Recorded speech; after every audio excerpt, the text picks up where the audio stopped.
Hello all! Today is me teaching you how to grow your YouTube channel from 0 subscribers and 0 viewers onwards. I understand that starting a YouTube channel can be hard. I understand that getting the impulse to go out there and do what you need to do can be a nightmare, right? And sometimes you look at the mountain that you have to climb and you don't realise initially how big that mountain happens to be. So you look at large YouTubers with their millions of views and their hundreds of thousands of subscribers and you get a little bit disillusioned. Now, don't worry. Hello Hera. Don't worry. Today I'm going to pick through step by step everything you should consider when starting a YouTube channel and growing it from 0 subscribers onwards, really. So if you're in the chat, please say hello. Feel free to ask any questions. I've got a new kind of chat thingy here that I am testing. So please spam as much as you can so I can see it rolling up and down. If you have any issues with the chat, let me know and then I can readjust it. I'm hoping that now it's bigger text, that it's easier to read. I'm not 100% sure on how it looks. Okay, so also you should know the game by now. Hello, a frog called Eli. Hello, chill royalty free music. There you go, immediately got an issue with my chat. Look at that. Once again, if you've got any questions, please post them in the chat. Please hit that like button, that share button, and tweet me out. So therefore we know that, you know, we're getting as many people in here as we can. I'm going to align that chat a bit better. There you go.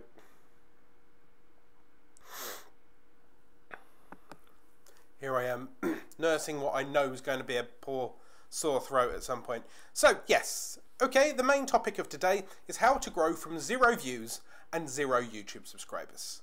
Now, as I said, I know that it's hard to get started. I know that it's hard to pick a starting point and move forward, right? So I'm going to work my way through step by step things that you need to consider. Now, why do people want to watch you? That's the first thing you need to think of. Have a look at your channel. Have a look at what you wish to make. Hello, Claude. And decide, right, are they going to be coming to your channel through recommendation? Dude, have a look at Alan, right? He's really cool, right? Are you going to be entertaining? Are you going to be funny? Are you going to be like Logan Paul? Are you there pure and simply for stupidity? Or are you there to educate people? Are they coming to you specifically because I make educational tutorials? I hopefully answer your question. So therefore, you come to me every day or every other day to learn a new tip, a new trick, a new part of your hobby, right? Are you teaching them how DIY? Are you teaching them how to do their makeup? Are you making them laugh? So my entertainment channel is me posting up outrageous funny news. So that channel is clearly about making people laugh.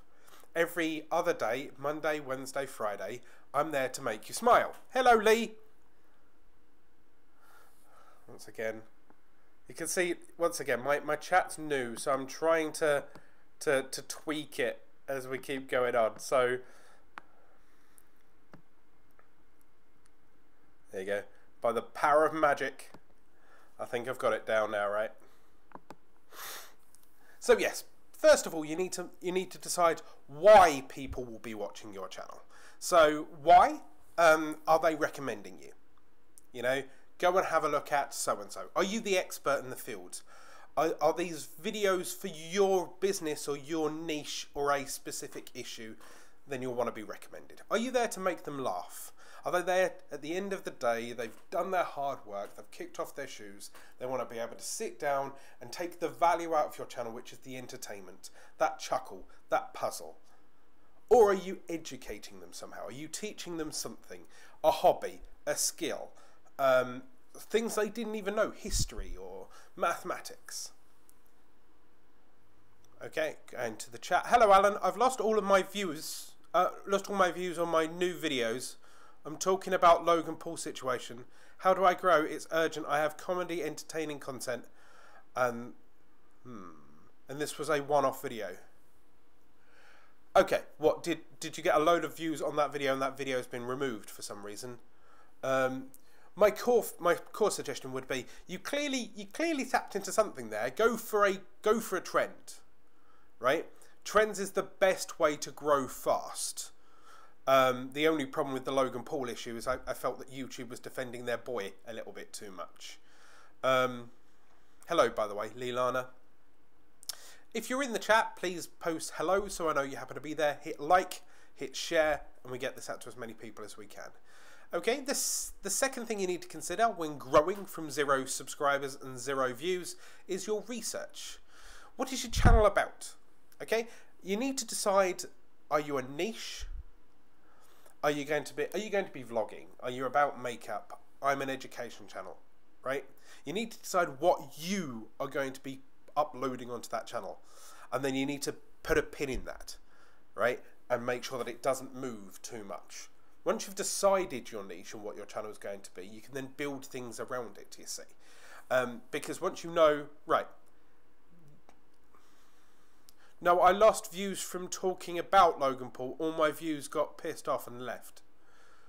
As in, like, the subscribers left you? Or you said something and now the audience just isn't coming back? Okay, so now that, in my case, I know that I'm doing educational content here, and I know that I'm doing tips for YouTubers, I know what my target audience is. So my target audience is new YouTubers. Either new YouTubers, people that want to start a channel, people that used to have a channel that's coming back, or people that want to boost an existing channel. Okay? So that's my target audience. But if you happen to do gaming, is your target audience kids? Are you playing games for the younger audience? Are you playing a Minecraft? Are you playing Lego? Or are you more of a serious gamer looking for that serious gamer market? Like, for example, you get competitive play with COD. You get competitive play with Rainbow Six or League of Legends. Are you playing a trend? Are you doing Pokemon Go? So once you know what you are doing, you can then tailor your videos accordingly and upload them at a certain time. Also, once you know your target audience, you know where they hang out. So basically, in my case, my demographic, once again, YouTube educators and YouTubers. So they're going to hang out in Twitter, they're going to hang out on LinkedIn, they're going to hang out on BB, they're going to hang out on areas in which they can learn, or in Facebook groups that are about small YouTubers. Now, if you happen to be a makeup tutorialist, then you go out and you hunt for fashion blogs, fashion forums, and you try to tailor them something specifically for them. Now, how would you do this? Well, you need to get them to share your content. So if you listen to what their questions are and make content based on their questions, so for example, the last few of my videos was like, how do you get the community tab? I was asked a question in my own comments for that. How do you create a subscriber link? Once again, I was asked my own comments for that. Or you pick it from a live chat. Alan, please tell me this. Is it better to have less specific tags or lots of tags? By having lots of related tags confuse the YouTube algorithm. The tags, if you're optimizing for search, they need to be as long as possible. I suggest 2 to 3 words long. I do have a video which I've hopefully put in the description about how to tag your videos. 3 levels of YouTube tag. But basically, you want to make the search term, single word terms in tags are really hard to rank for and can be fairly pointless. You should only ever use single word terms very loosely. So out of, say, 20 tags, maybe one of them in your case would be music. The rest of the time you're looking for royalty-free music, free royalty music, that kind of thing. I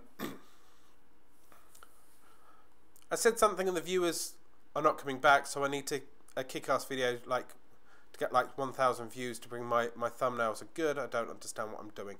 Okay, well, I'm going to pick my way through how to grow from 0 views and 0 subscribers.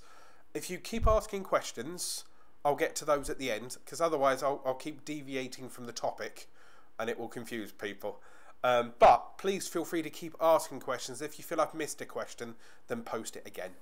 Okay, so, right. You've decided how they're going to find you. You've decided what your channel is about, what your target audience is, and you know where they hang out. Now, go hunting, right? If you know who your audience are, and you know, and this goes for you, Lee. If you know who your audience are, if you know who your demographic is, go hunt them out. Go and hunt out a new group of 1,000 people, right? So if you're into gaming or if you're into the sports, go and hunt out forums, Facebook groups, and hashtags that are related to you. So, once again, if it's my entertainment channel, Mr. Hairy Brit, then I go to places that are like offensive memes, funny news, funny voice, funny chats, funny news groups, that kind of thing. I also use hashtags on Twitter like hashtag funny, hashtag humor, hashtag LOL, or anything that's related to that specific thing.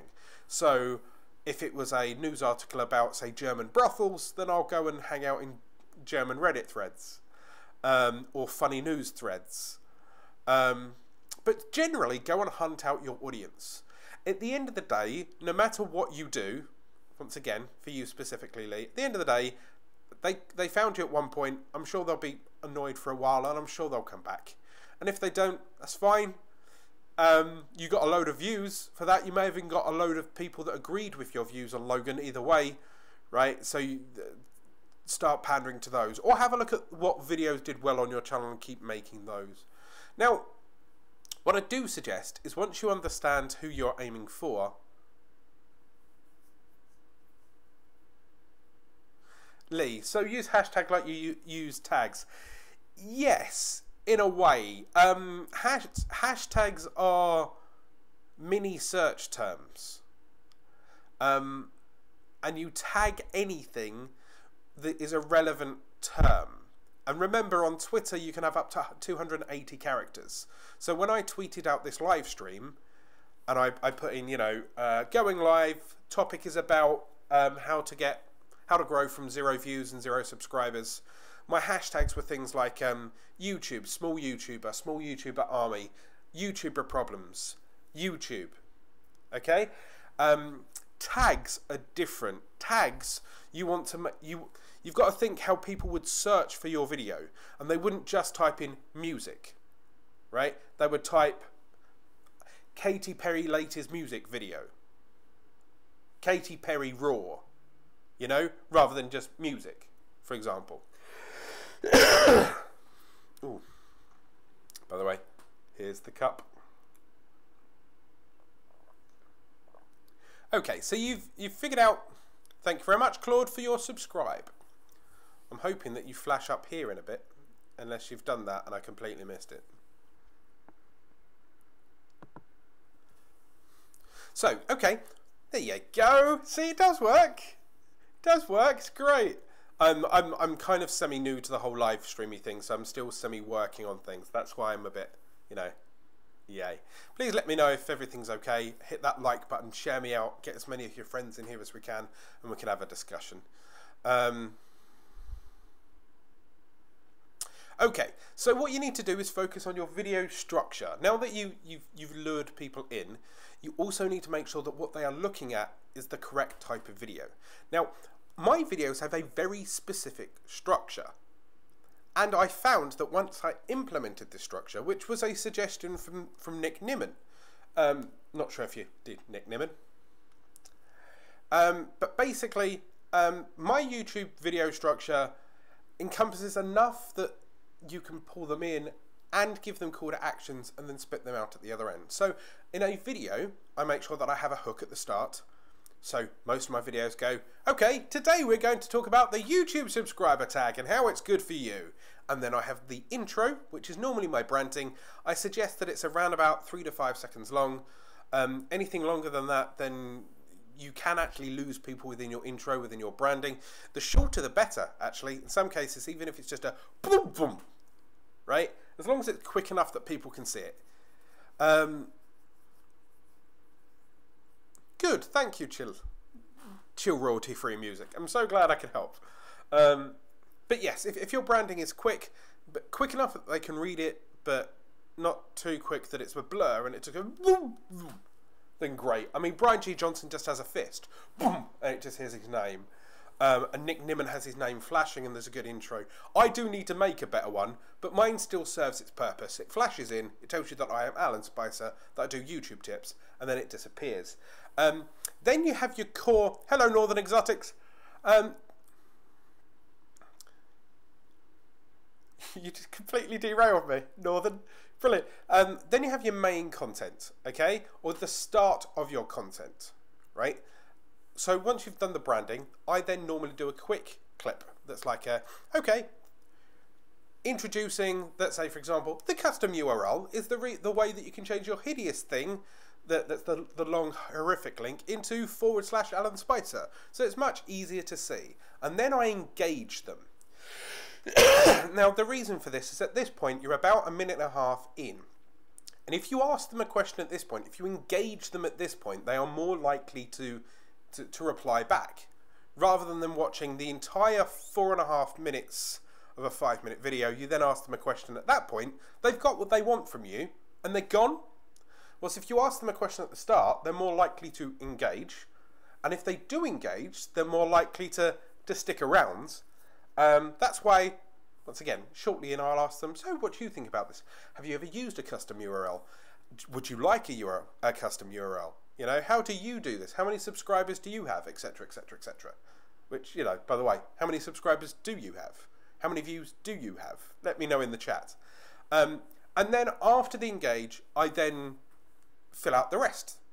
This is the bulk of the video. This is me explaining how to do that tag, how to get that link, that kind of thing. And yes, basically, once you've got that all in place, and you've introduced them, you've got your branding, you've let them know what the video is going to be about and hooked them for the rest of the video, you've asked them a question or you've told them where to go and click, right? And then at the end, you've got your end card. Now, the end card for me, once again, I split my screen and I summarize, you know, thank you for watching. Once again, a call to action, please subscribe, let me know, blah, blah, blah, here's more links, right? And then you kind of bookend it. It also gives you that last 5, 10, 20 seconds to either push people to the videos that are here, or to another card, or to the next part in the series.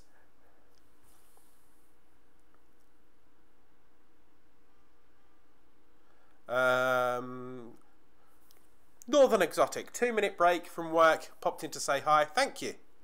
Because I'm just that awesome. Yeah, just to confuse me, you're that awesome. Northern Exotic, I made 5 intros and mixed them. One video has one, another has a different, mix things up, it's a good tactic. It is indeed, it's also a very good way to brand specific things. So if you, for example, are doing live streams, you can have one branding there. If you're then doing how to feed an iguana, how to clean out a tank, how to look after a long-tailed gecko, right? The how-tos could have a different branding. Or 10 tips about long-tailed iguanas, then the tips videos could have another type of video. Lee Lana, 24 subs in one day, want to get to 3 million. Good luck, keep going, keep grinding. In the end, you'll get there. If you're getting 24 subs in a day, then give it time.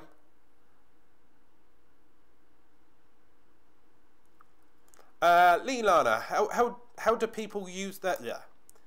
Hey Alan, trending page. How do YouTube pick creator on the rise? Now, I've done an entire series on the YouTube algorithm, including the trending page. There's a link down below. It's the YouTube algorithm series. But basically, you have to have over 1,000 subscribers and have an upward trajectory on your channel. So as long as you are doing everything that YouTube asks them to do, and your channel is growing, so you're getting more and more views constantly, right?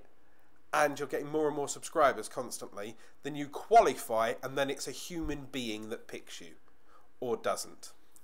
Back to work. Okay, Northern Exotic. Hurricane, 103 subs, that's 3 more than last week. Keep going, keep going. Just think, that's an entire double-decker bus of people that want to watch your content, Hera. Keep going. Okay, going back to my topic. How to grow from 0 views and 0 subscribers. You need to make sure that you are optimizing when you upload. Now, I've said this over and over and over and over again. At the end of the day, you need to make sure that you are optimizing your video to the best of its ability.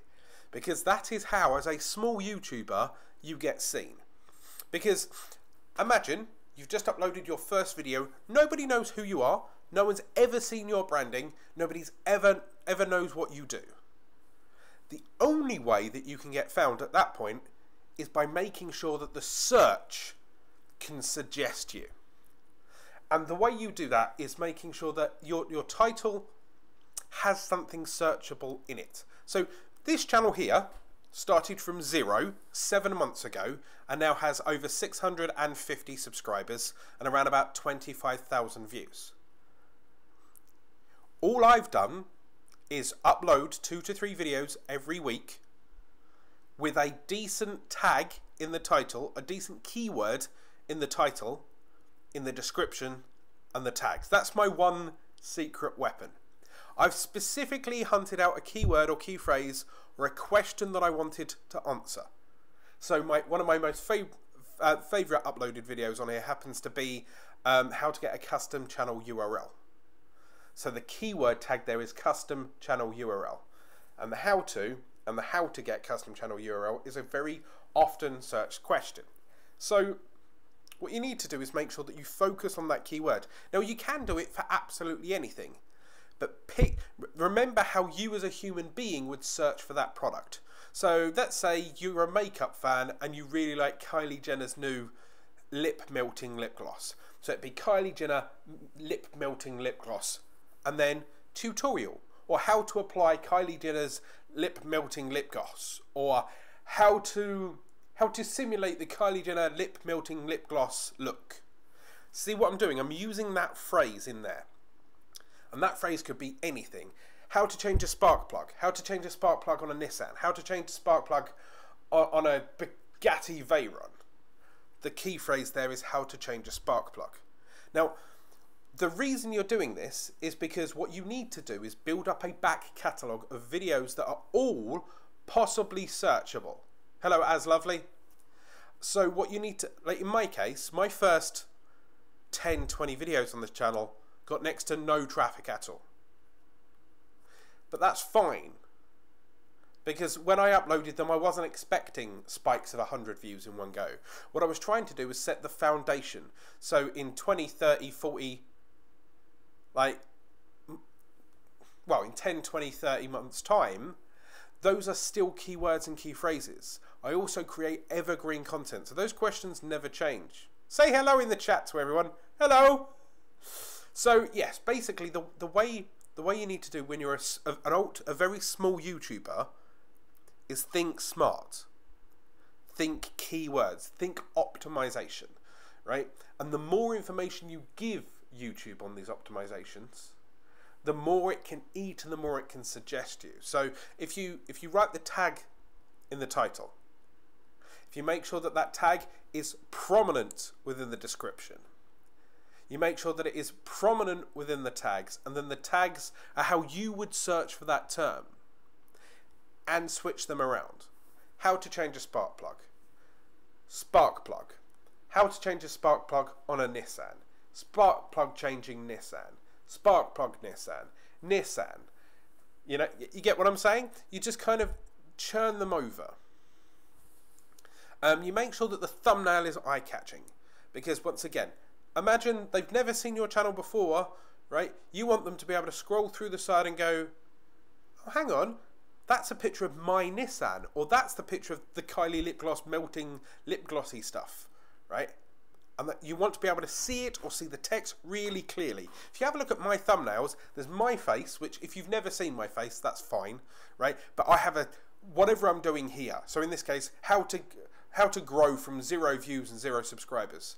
So if you know who I am, you're focused on my face, and you like me, click. If you don't know who I am, you don't care, but you notice that his face shows up on those thumbnails, so all of those are his.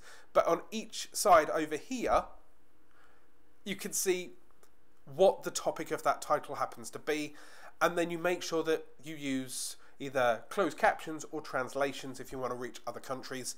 A good thing, once again, as Lovely has suggested in the chat, is to finally drive that home with the optimization, making sure they're using the tag in the title, the description of the tag. Use TubeBuddy. TubeBuddy is a completely free plugin. There is a link to install TubeBuddy down below, completely free, right? Basically what it does is it suggests keywords and key search terms that you may have never even thought of, right? In my case, once again, I was using how to get YouTube custom URL, right?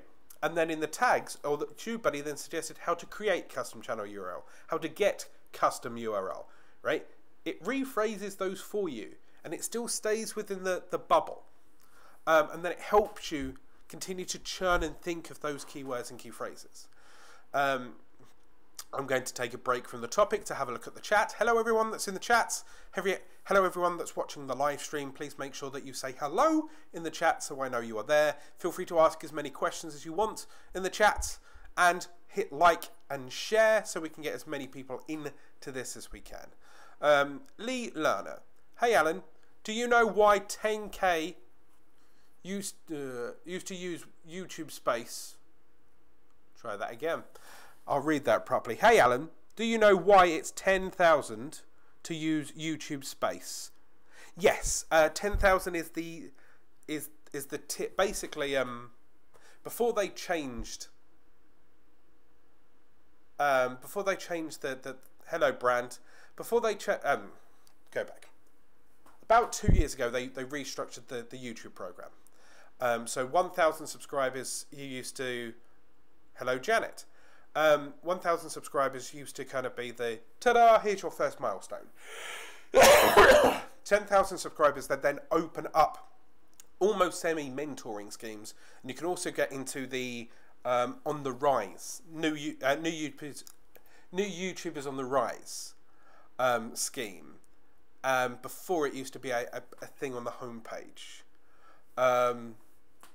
But basically, it's just at 10,000 subscribers, they know that you are dedicated, they know that you've been grinding for long enough, and they know that at that point, you'll go into the YouTube space and you won't abuse it. Not you personally, just in general. If they was to open up the YouTube space to everyone, there would never be enough time in there. When you go in as a YouTube creator at 10,000 subscribers, they allow you up to half a day each time you visit. Now, if you imagine, if everyone that has even one subscriber rocked up to London and had half a day, how many thousands of channels are in London? So it's kind of allocating resources. I can't scroll up. Can you repeat your question, Lee? Your half your questions disappeared off the top of the screen. And I can't read the rest of it. That'd be great. Hello, As Lovely. I use TubeBuddy. This is a lifesaver for tags. Very much agreed. Hello, Brand31 TV. Janet Greaves. Hi, Alan. Your channel is very useful to me. So grateful to have found you. Thank you. Thank you very much. It's always nice to know that I'm helping people. At the end of the day, that's all I started this channel for. Hello, Alex. Welcome. That dead guy in Logan Paul's vlog. Now, I shouldn't laugh because that's horrific. But greetings from Japan, man. Welcome. Welcome. Hello, everyone that's in the chat. Please say hello. Please say hello to each other. And please feel free to ask any questions. Remember to hit that like button to share us out. Hit that tweet so therefore we can, share and get as many people in here, and I can help as many people as possible. Today we are talking about how to grow your channel with 0 subscribers and from 0 views. I'm going to answer As Lovely's question, and then I'm going to go back to the topic. Have you ever seen the YouTube space in London? What's it like? Unfortunately, I live in the north. Like what? Like what? Like the video? Anyway, have you ever seen the YouTube space in London? No, I live up north. I live in Huddersfield. I should really travel down to London. I'd love to do a bit of YouTube space recording. I think it's a really good way to collab, I guess, but unfortunately I've not been there. I don't know. I might be going down to see my family in a few months' time. I might, I don't know, schedule a day early, go and pop in, go and say hello. But basically, what it's supposed to be is an entire studio with green screens and cameras and lighting set up for you, desks, sets, that kind of thing. And they openly invite people to collaborate or record high resolution stuff using either the equipment there or the equipment you bring. So say for example I wanted to do a 10 episode series of me sat at a desk talking to you, they'll help me set up the lighting and they'll even teach me.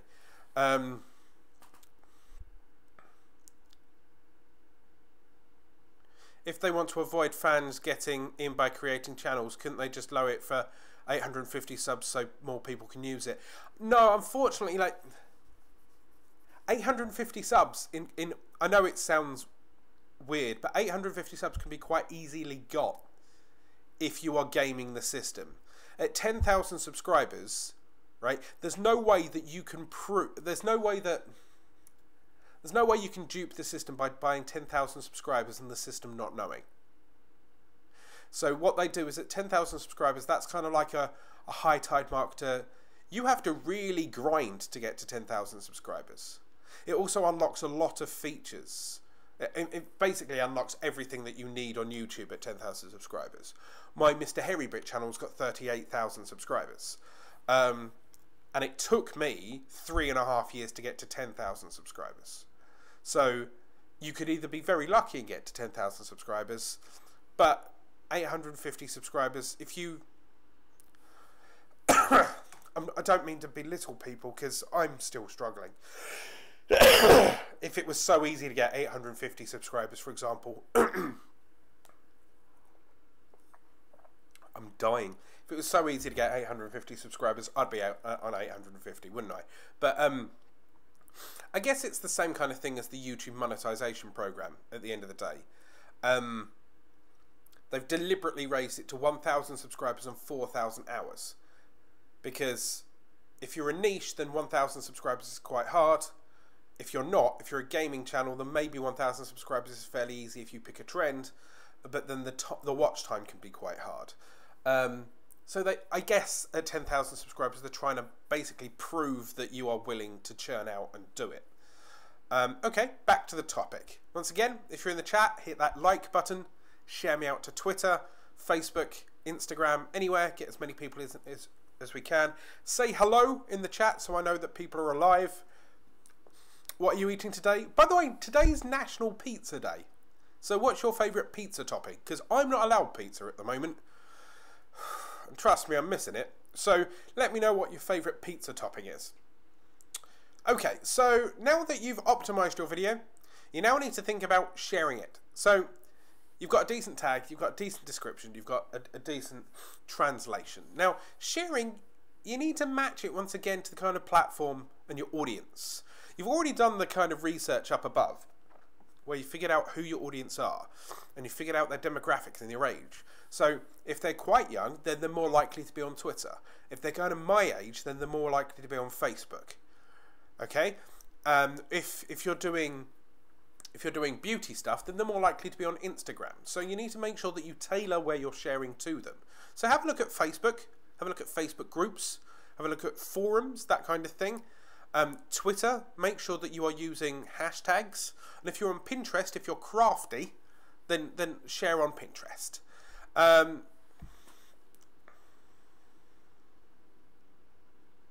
me biting my nail. So yes, basically forums is the next best steps. Forums can be a dual-headed sword at the end of the day. Some forums are purely created for people to dump video links, and people don't really pay attention. What's Quattro Stagioni? I know what Quattro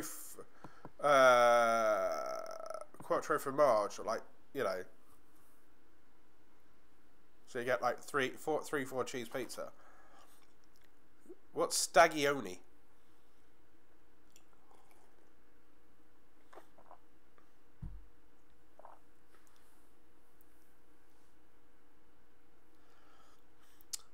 Lee, repost that comment if it goes off the screen. I do want to talk about MCNs in a bit. Yeah, so forums can be a double-edged sword. Some forums are dumping grounds for links to go to die. People post there, they don't engage, they don't really communicate. Not many YouTube forums exist. So it is 4Cheese. Okay, I thought it was Quattro Formaggio. Or Quattro Formaggi. Anyway. And of course, you can always go to other channels that are similar to you and engage in the community. Don't spam. Don't say this is my channel link. Go and have a look at my channel. That's not the way to do it. Right? What you need to do is engage. Have a look at their video. If they ask a question, answer that video. And then, you know, intertwine. And the more you hang around, the better it is. You know?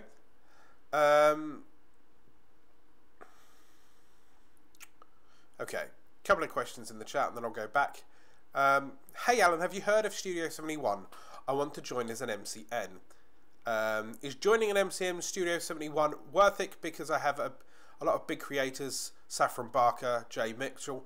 Now, MCNs are not for small YouTubers. I'll just let that settle in. If you join an MCN, when you have less than 10,000 subscribers, they don't give a fuck about you. They don't care. Right? I know that sounds really blunt. Right? I know that sounds really cold and cold-hearted. They don't care. They're not there to help you. They don't give a fuck. Right? All they care about, first of all, you can't join an MCN now until you have 1,000 subscribers and 4,000 hours of watch time. MCNs will not partner with small YouTubers that cannot make them money. If you are not in the partnership program, you will not be allowed in an MCN. They do not accept you. They will also kick you out of an MCN now if you are no longer a YouTube partner. Now, why do I not suggest joining an MCN? Because they don't help small YouTubers. Now, they are a good idea. As a businessman, the idea of getting a load of people together to then sell the stats to other people, right? Then that works, because if, as a businessman, I can say, you know what, I've created 4,000 websites, then I'm much more of a better web developer. What you don't know is that's me and 10 of my coders over 10 years. And when one of the coders leave, I lose 400 websites out of my 4,000. That's how MCN works. They've got 20,000 YouTube channels. And then they say, oh yeah, we've got 20 million views. Does that mean like one of them could be a big YouTuber and got all of them, all the rest are pointless? Now, MCNs also take a percentage of your income. They can also lock you into a contract. Now, if you're a small YouTuber that's only just starting to earn money, which once again, you cannot join an MCN now unless you have been partnered. Right? Full stop. If you're not part of the YouTube partnership program, if you do not have 1,000 subscribers and 4,000 hours of watch time, you are not allowed to join an MCN. That's not me saying that. That's the YouTube partner program now saying that. They will not monetize your channel. Alex, post that question when it disappears off the top of the chat. Basically, MCNs will take a percentage of your income. So that's say you do get past 1,000 subscribers and you do get past 4,000 hours of watch time. And let's say you are earning £100 per month. Now, immediately, out of that £100, YouTube will take £35 because that's your agreement with you as part of the YouTube partnership program. You are now down to you are now down to £65 for that month, and they are taking another 10% off of that, or 20% off of that. Let's say they take 10%. That's another £6.50 they've taken off you. That now means that you're down to 58 quid from the original £100. Okay, out of that £6.50 over an entire year, that's 70-80 quid. Also, if your channel continues to grow, if you skyrocket and you start earning £1,000 a month, They still take 10%. They're still taking £100 off of you. Now have a look at the services that the MCN's offering. Free royalty music, you can get that on YouTube. Have a look at your chat bar on the bottom left hand corner in the Creator Studio. That's free royalty music. Use that for free. They suggest you can use their forums and you can collaborate with people. You can do that without being a part of an MCN. They will boost your advertising revenue. No. No, they won't. Do you know why they won't? Because they don't give a fuck about you unless you happen to be the likes of Zoella, PewDiePie, Leafy, right? The reason for that is that those top creators have more sway, so they will effectively take a bended knee and give you a really good analogy that I can't use on here without getting demonetized, right? Because at the top, you are the cream of the crop, and they want to skim off as much as that cream in their diet as they want, right? As a smaller YouTuber, an MCN can't help you. And I'm not the only one that thinks this. Even Roberto Blake had a rant on this about 4 or 5 days ago in his own live stream. He even suggests that at 100,000 subscribers, they don't give a crap about you. Unless you can earn them substantial amounts of money, they won't help you, or they can't help you in return. Lee, is an MCN beneficial as a big YouTuber? Yes. If you are PewDiePie, bad example. Let's say you are... let's say you have 100,000 subscribers and you're getting 4 million views each and every month. It's around about average for that kind of size of that channel, right? That means you're earning around about, let's say you're earning £1 for every 1,000 views, and you're getting a 50% advert rate. That's around about £2,000 a month, right? In which YouTube takes 700 quid, because 35%, and then the MCN will take 10% off of you out of your £1,300. They've just made 130 quid. It's in their interest to keep you happy. Why? Because they don't want to lose 130 quid every month. So of course they will give you someone to talk to.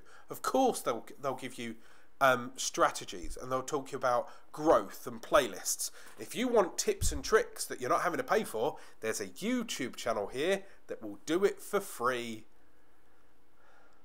Are MCNs worth even as a big YouTuber? Just said that.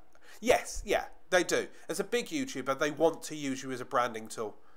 I do realise that it takes time to grow, but when does that snowball effect kicks in at 10,000 subs?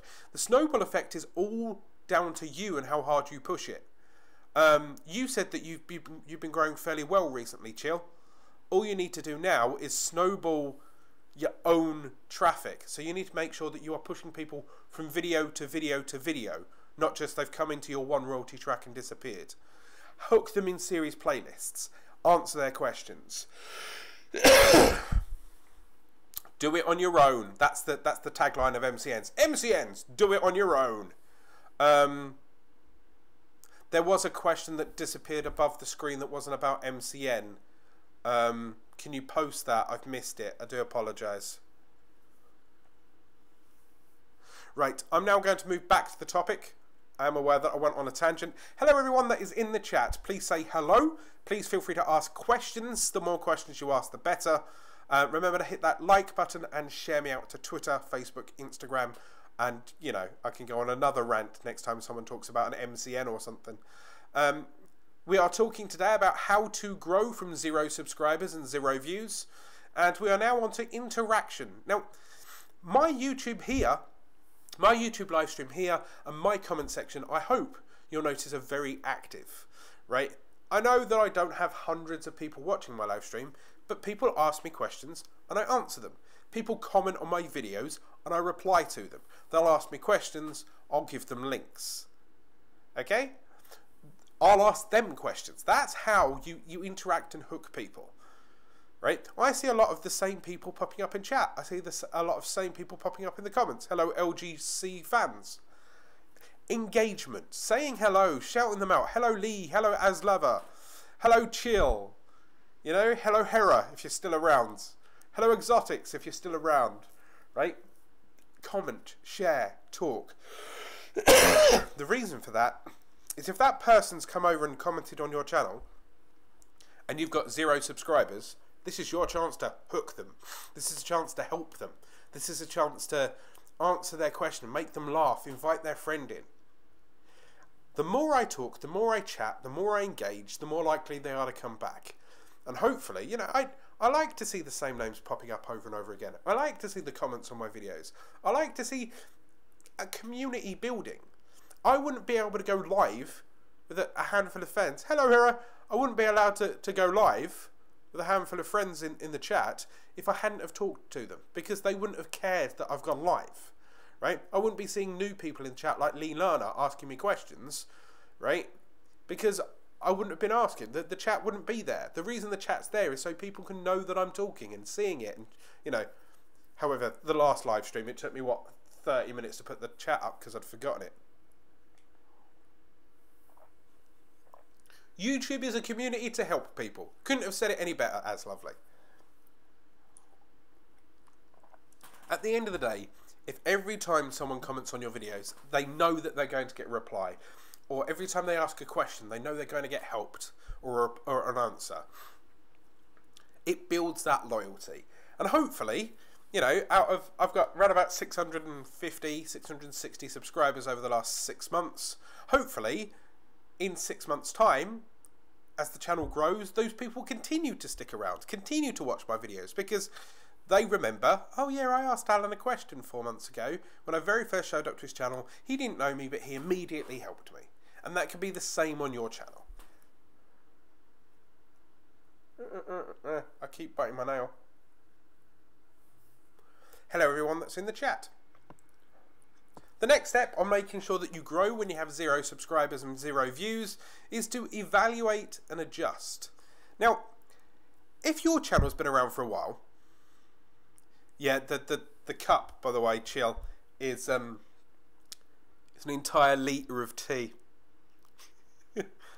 Right?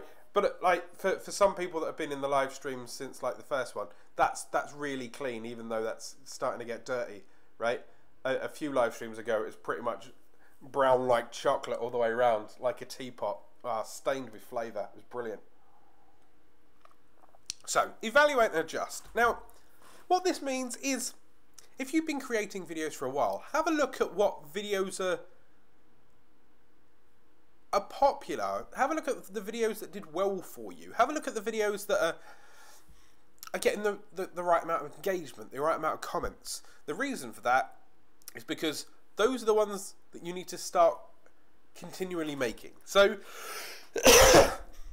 in my case, I know on my channel, if you go to my channel at the start, and you can do this with your own, if you go to your own channel, click on videos, sort by most popular, sort by most views, you can see all of your videos ranked in order by the ones that have got the most views, right? Have a look at that and then go, okay, in my case, I tend to do really well with how-to videos, how to create a link, how to get more subscribers, how to get more views, how to create a custom channel URL, how to change your name, that kind of thing. So, what I do is I have a look at that, and then I realise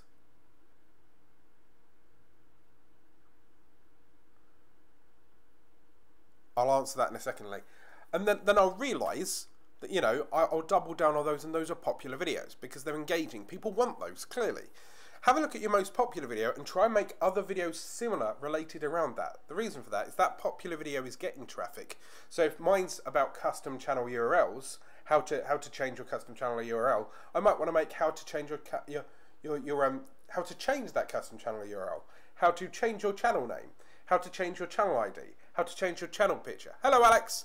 I think you had a question earlier. Can you repost it? I missed it. So therefore, if you have a video that does really well about specific eyeshadows, you can then once again do this eyeshadow alternative, this different eyeshadow, lipsticks to go with that eyeshadow. See what I mean? But basically double down.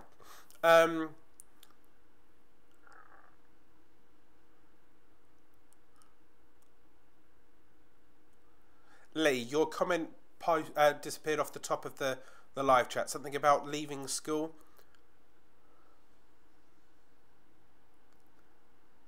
Once again, if I'm missing your, if your questions disappeared off the top of the chat, please repost it and I'll get to it. Facebook uses still content from talented YouTubers and makes money off of it. Mark doesn't do shit. Yeah, some people do content ID claims, and Facebook are cracking down on that. So even if you upload elsewhere, then you can still content ID and make money. Alex, would I need to make searchable videos for the time? Try that again. Would I need to make searchable videos all the time to gain interest? Yes. Basically, the way it works is, or can I make videos, content that I'll make and still get noticed? I suggest a mixture of two.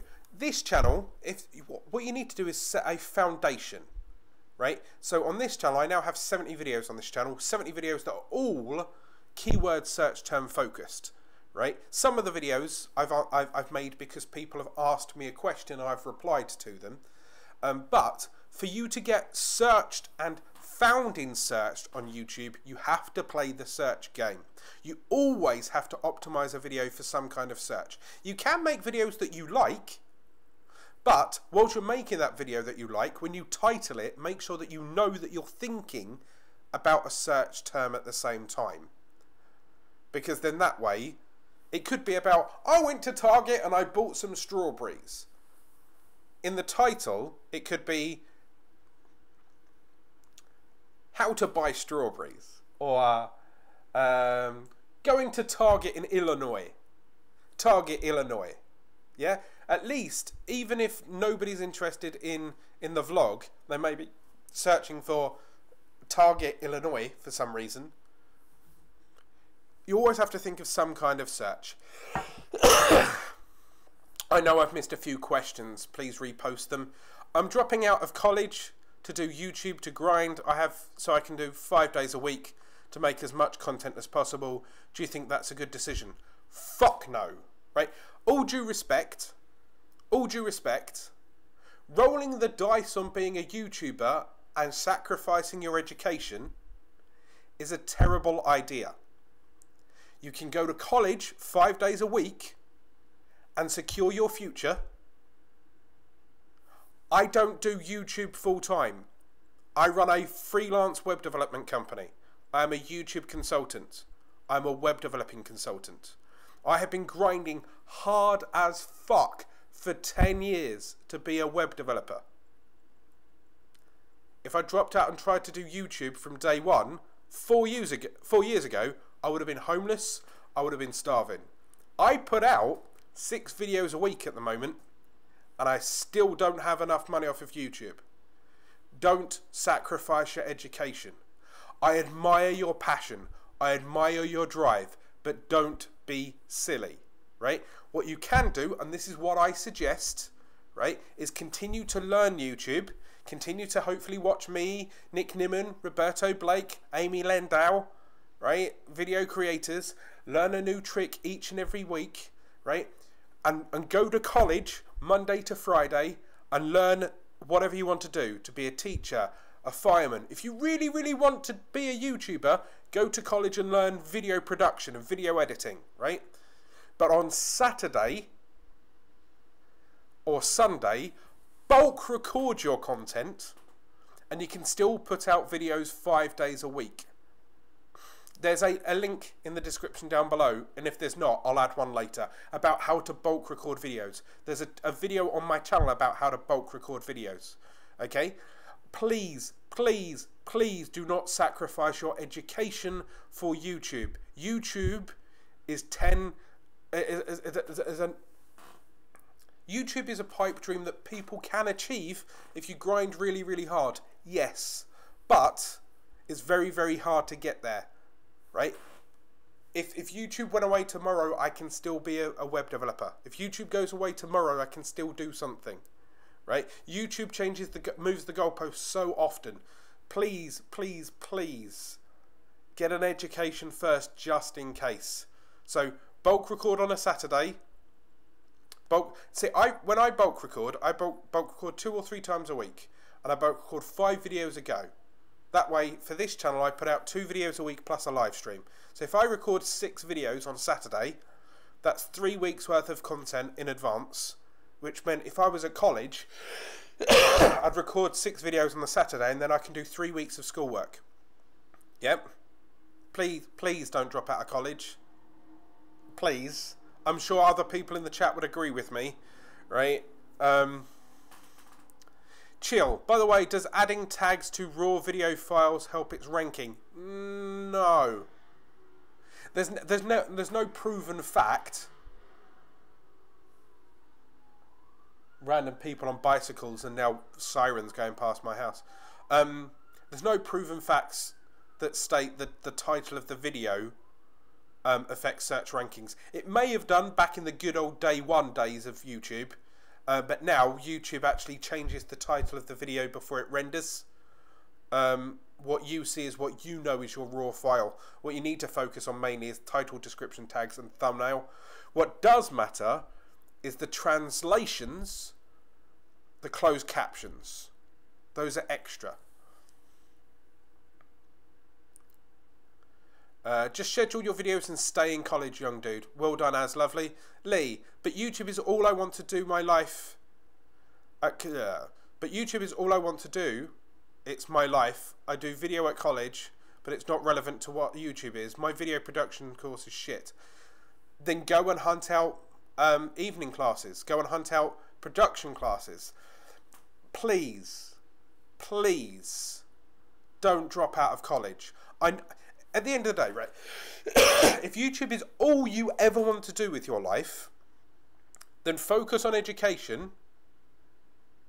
Right now, just for me, focus on education until you complete college, right? Do your production course and ace it, because even if it is shit, prove to college that you are better than this shit course, right? And use that shit course to go on to shit course in university for video production, video creation, video editing, that kind of thing.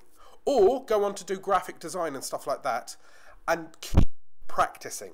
At the end of the day, YouTube requires practice. There is many people out there that don't earn a wage that continue to try and grind out 3, 4, 10 videos a week, and unfortunately, they run out of money. I mean it, mate. College first. No matter how much you hate it, college first. Alex, don't drop out of college. I'm starting out and I've got a 2-1 in a degree in film. There you go, Alex. Janet, Lee, I'd suggest staying in college. I know it's a lot of work and it costs a lot, but believe me, it's worth it. That degree means so much. Hera, I'd give my left arm to finish a degree right now. See, I'd love to go back to uni, right? I'd love to. In all honesty, I'd love to go and do night courses in video production, video editing. Maybe it would have taken me. Maybe I would have got here sooner. What do you think? What do you think on clickbait to get views? Clickbait is good if you do it properly. If you go and have a look at my Mr. Hairy Brit channel, that channel's 100%, well, 80% clickbait.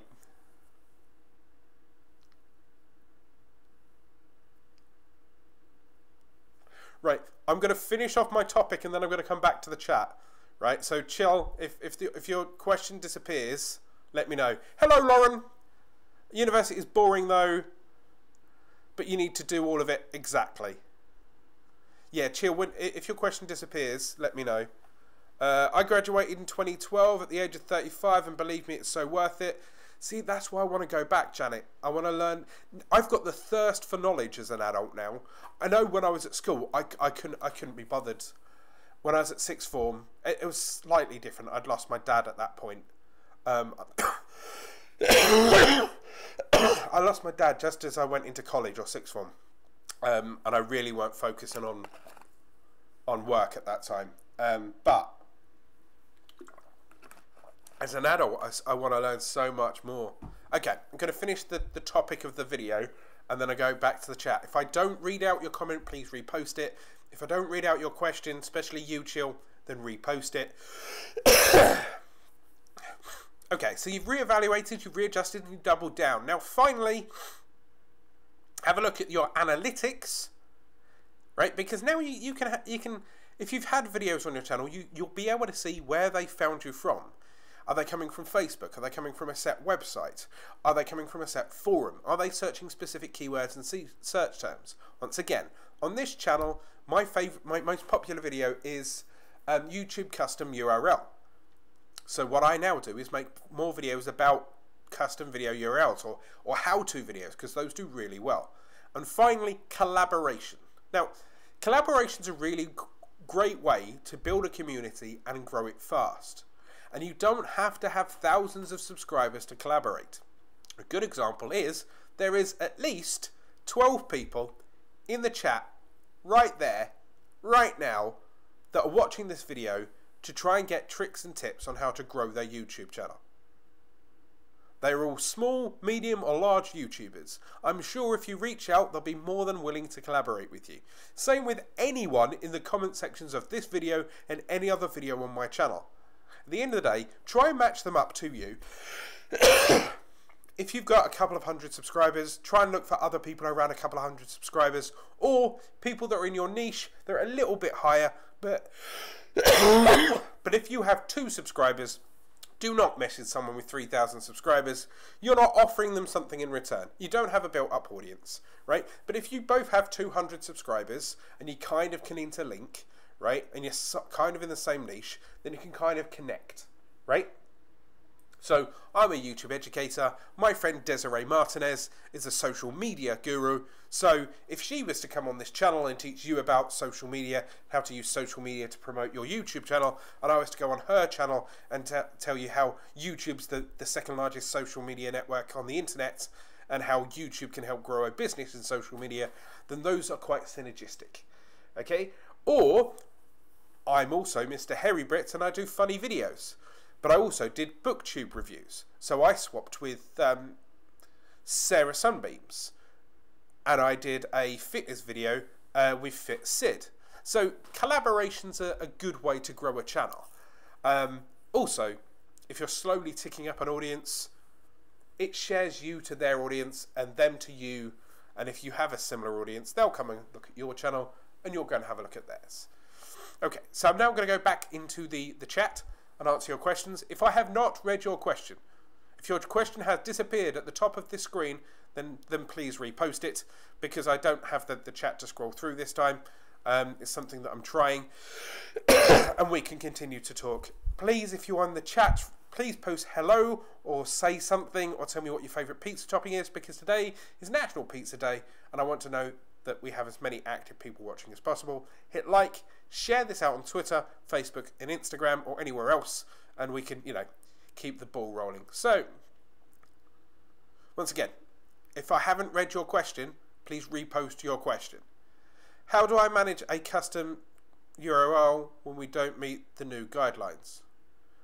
The custom URL, you only need 100 subscribers. The custom URL has nothing to do with the YouTube Partner Program. For you to get the custom URL, you go to your Creator dashboard on the left-hand side, click Channel, and then where there's those boxes that says enabled, ineligible, that kind of thing, there's one of them that says custom URL, and then change that accordingly. It will go by what your current channel name is. The name that's underneath your video. I'm putting out a video on Saturday to tell you how to change that. So if you want to change what the custom URL will be, so for example, my friend Desiree Martinez, her channel was called Desiree Martinez, but her new custom URL is Mrs. Desiree Martinez. So she had to change her channel name to Mrs. Desiree Martinez to get the custom channel URL and then change it back. The URL doesn't change, the name did. Whoever's content that question that is that just disappeared off the top of the screen, please repost that. Alex Chicken and Pepper. Ooh, tell you what, being on a health kick's a pain. I really miss some naughty fast food, but thus far I'm still on my New Year's resolution. It's nearly 40 days. Okay, not had a takeaway at all. I'm feeling better. Right, I feel that my double chin's disappearing. My new muscle food order arrived today, which if you go to instagram.com/Mr. Hairy Brit, you can see what it is. Please answer this. Is there any difference between uploading every day or scheduling for a week? Do you mean scheduling and then letting it publish yourself, or you manually publishing? At the end of the day, if it's a scheduled video that goes live, or if it's a video that's just uploaded that goes live, it has no difference. They are treated exactly the same. The only thing that you need to focus on is from the instant it's gone live, you need to push it as hard as possible, because it needs to get as many views as it can within the first 48 hours. The most views, the most engagement, the most comments, the most shares within the first 48 hours for YouTube to care about it. Basically, the way YouTube does is has a look at it, and if it's gone, okay, that video's got more than 10% of the subscribers, it's got a load of likes, a load of shares, a load of comments, right, then it's more likely to recommend it because it's engaging, so people have liked it.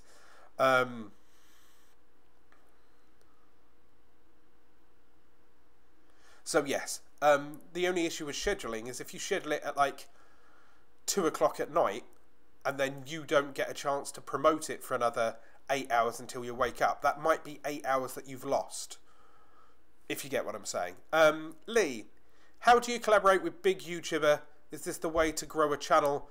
I saw a YouTuber with 1 million collaborate with a YouTuber that has 7 million. Why is it different to a small... Okay, the reason why a 1 million subscriber will collaborate with a 7 million subscriber is because they have a chance of gaining 1 million subscribers. It's different for big YouTubers. Shane Dawson, for example, recently collaborated with Bobby Burns, and Bobby Burns had 300,000 subscribers, and Shane Dawson had 13 million subscribers. The reason why they collaborated is because Shane knew that he would get some kind of value from Bobby Burns. Whether it's a case that Bobby Burns is a younger YouTuber with a different audience, whether or not it's more content. Now, why would someone with 1,000 subscribers like get a chance to collaborate with someone with 100,000 subscribers? Unfortunately, YouTubers can be very guarded, and at some point, because it's like, oh, I can't collaborate with you, you might nick my audience, or you might beat me. Once you reach 1 million subscribers, you've already made it. Once you reach like 100,000 subscribers or 500,000 subscribers, you pretty much already made it. You're already a YouTuber, right? So they don't see a threat, in my opinion. Alex, what kind of diet are you on?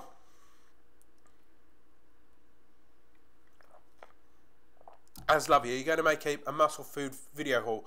I'm not going to put it on YouTube because I didn't. It's on Instagram. And no, I didn't record it for YouTube this time. Mainly because I just didn't feel like it, if I'm honest. But no, not this time. I might make a couple of how to cook videos, but I'm not really doing taste tests on the channel at the moment either, because if I taste test the snacks, then I'll want more snacks, and I'm on a fat diet, and I won't. Thanks so much. That clears up any doubt. Brilliant. Once again, if I've missed a question, please repost it. And that way I can answer it, because it's not currently on the chat screen. Low carb, getting rid of belly fat. Are you a big lad like me, or are you just trying to cut up for like muscle definition and stuff? Lee, how many subs is appropriate number to schedule meet and greets? How old? Sorry, if you don't mind me asking, Lee, how old are you? Because that really matters. Meet and greets, really, it depends on how engaged your subscribers are. Like, if I was to tell people, in theory, on this channel, and I've only got 600 subscribers, right? Okay, that's lovely. What you eating for dinner? Enjoy.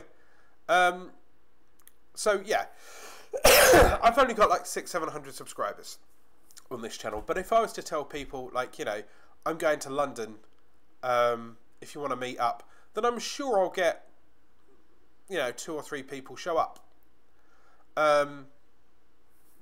So yeah, but if you're doing a meetup pure and simply for like fame purposes, especially at the age of 17, I'd be careful. I know that 17...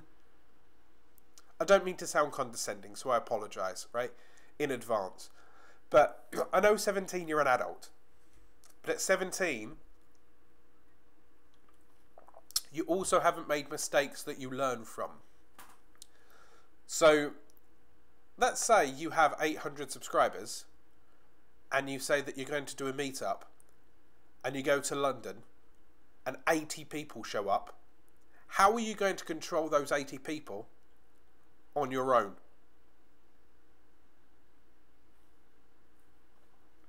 You know, it's more of a danger thing. You have to be careful. My suggestion is, hello Vivacious. That's a new one.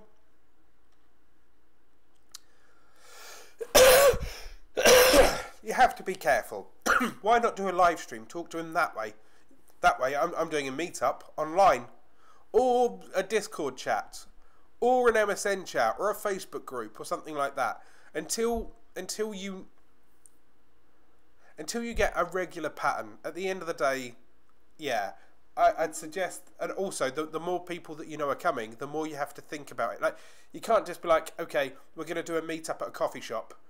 80 people descend on that coffee shop. Think of the damage that you can cause. Vivacious 5. I caught you in the middle of a sentence where you're saying you wouldn't recommend scheduling video hours in advance. Could you explain that quickly again? Super important question for me. No, scheduling is fine. Scheduling is fine. It doesn't affect how the video performs. What affects the way the video performs is how it performs in the next 48 hours. So the only reason you shouldn't schedule... I'll rephrase that. I went down for Christmas this year and I scheduled a video in advance.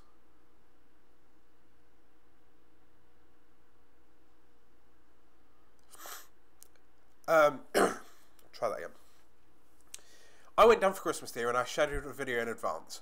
It was on Christmas Day. I couldn't promote it. So it didn't do as well as I thought it would. But scheduling a video in advance is a good way to do content. If you're bulk recording, say you bulk record a video on Saturday, and that's 5 videos, and you pre-program them Monday, Wednesday, Friday, Monday, Wednesday, you know that you've got a week and a half to get the next few videos up. And as long as you engage in those videos when those videos go up within that day, then it'd be fine. In fact, scheduling can actually be a really good way to pad it out in advance. I know for one of my clients, I do that for her. I'm about 2 weeks ahead on her video, so it doesn't harm the video if it's already sat on YouTube. It doesn't harm the video if it's scheduled. It only harms the video if you don't interact with it when it goes live. Do you think it's necessary for meet and greets to have it planned and security services in place? It depends on how many people that are coming. You've got to remember, although you are young, once again, I don't mean to sound condescending. I know you're like 17 doesn't feel young, right? Because yeah, but let's say you arrange a meetup and 5 people show up, right? 5 people is still 5 people, right? You don't know why they are showing up. You don't know if they're there for you or if they're anti-you. You said that you said something about Logan Paul that people didn't like. Maybe they're showing up because they disagree with you. So you need to be careful. Do they need security? No. I mean, you could show up to a pub and pubs have security, right? Just be careful. I know that you're really enthusiastic and you really want to meet people, right? But let's say you're really popular and out of your 800 subscribers, 10% of them show up because they're all, you know, in school or they're all school kids, right? What if they do kick off between each other? What if they stampede? What if they want your autograph? 80 people all wanting your autograph immediately, pushing, shoving. Someone's going to get hurt, and that's on you. So just be careful. Once again, if there's a question that you've asked and it's popped off the screen, please repost it. If you have a question, feel free to ask. If you haven't said anything in a while, please say hello in the chat. What is your favourite pizza topping? Because today is National Pizza Day and I am torturing myself with the fact that I'm not allowed pizza. Alan, is it better to post a video every day or only a few times a week? If you can post daily, then post daily. The more you feed YouTube, the better. But if you post daily for 3 weeks and then you burn out, that's pointless. It's always best to realise what you can do. So I could really hammer it and really put out a video every day on this channel, and it could help my channel grow, but then it could hurt my social life, it could hurt my work life. So yeah, my suggestion is 2 to 3 videos a week. Make sure that you don't go 2 to 3 days without publishing. So that's why I publish on Tuesdays. I do a live stream on a Thursday and I upload on a Saturday, and every now and then I'll do a live stream on a Sunday. Put it this way, if you're bulk recording 5 videos on a Saturday and you're uploading Monday, Wednesday, Friday, every Saturday you are 2 videos ahead of where you happen to be. If you, heaven forbid, have an accident in 10 weeks time, you've got 20 videos that are extra spare that you can schedule in advance. Also, if you're having a bad day and you just can't be bothered to upload that daily video, you've got that video in advance. If you're putting out, if you're recording 5 videos on Saturday and then you're drip feeding them out 1 a day, Monday to Friday, and you have a bad day, or your mum's not well or whatever, it then instantly becomes more of a chore. So yes, I would advise 2 to 3 a week rather than every day, unless you are 100% on it. Like if I was solely dedicated to YouTube, if this was my only job and this is the only way I can make money, then go for it. In the meantime, juggle everything else. Once again, just like Lee, do your job, do your college. Sorry, someone about posting Jake Paul 365 a year, do you grow faster? Please repost that comment. But quick clip, Jake Paul, before he started YouTube, was already earning an arm and a leg from a real job. He was a Disney star, so of course he can put out videos 365 days a year, and then they shill merch like bankers. Avrona, welcome. Hey, so I've been doing YouTube for around about 4 years now. Yes, I only have 220 subscribers and 9,600 views, so what can I do? Do you post regularly, Avrona? 2 to 3 videos a week? Do you optimize your videos? Do you go for trends? What are your videos about? Do you educate people? At the end of the day, it's just keep churning. Make sure that the thumbnails are good. Make sure the titles are good. Have a look at my videos on my channel. I've got videos for tips for small YouTubers. I've got tips for new YouTubers. I've got tips on how to optimize your video and your titles and your descriptions. Maybe you're doing all of that but you're not sharing. So have a look at Twitter, Instagram, Facebook groups, forums. Basically just try to expand where you're sharing them to. Let me know a little bit more about your channel. I'm in love with pepperoni and pineapple on pizza. Ooh. Oh, I really do miss pizzas. Claude, so only 2 videos a week wouldn't be enough. 2 videos a week is better than none, Claude. At the end of the day, do as many videos as you can achieve without burning out. This channel has only been doing 2 videos a week since it started, and I have 650 videos, 650 subscribers.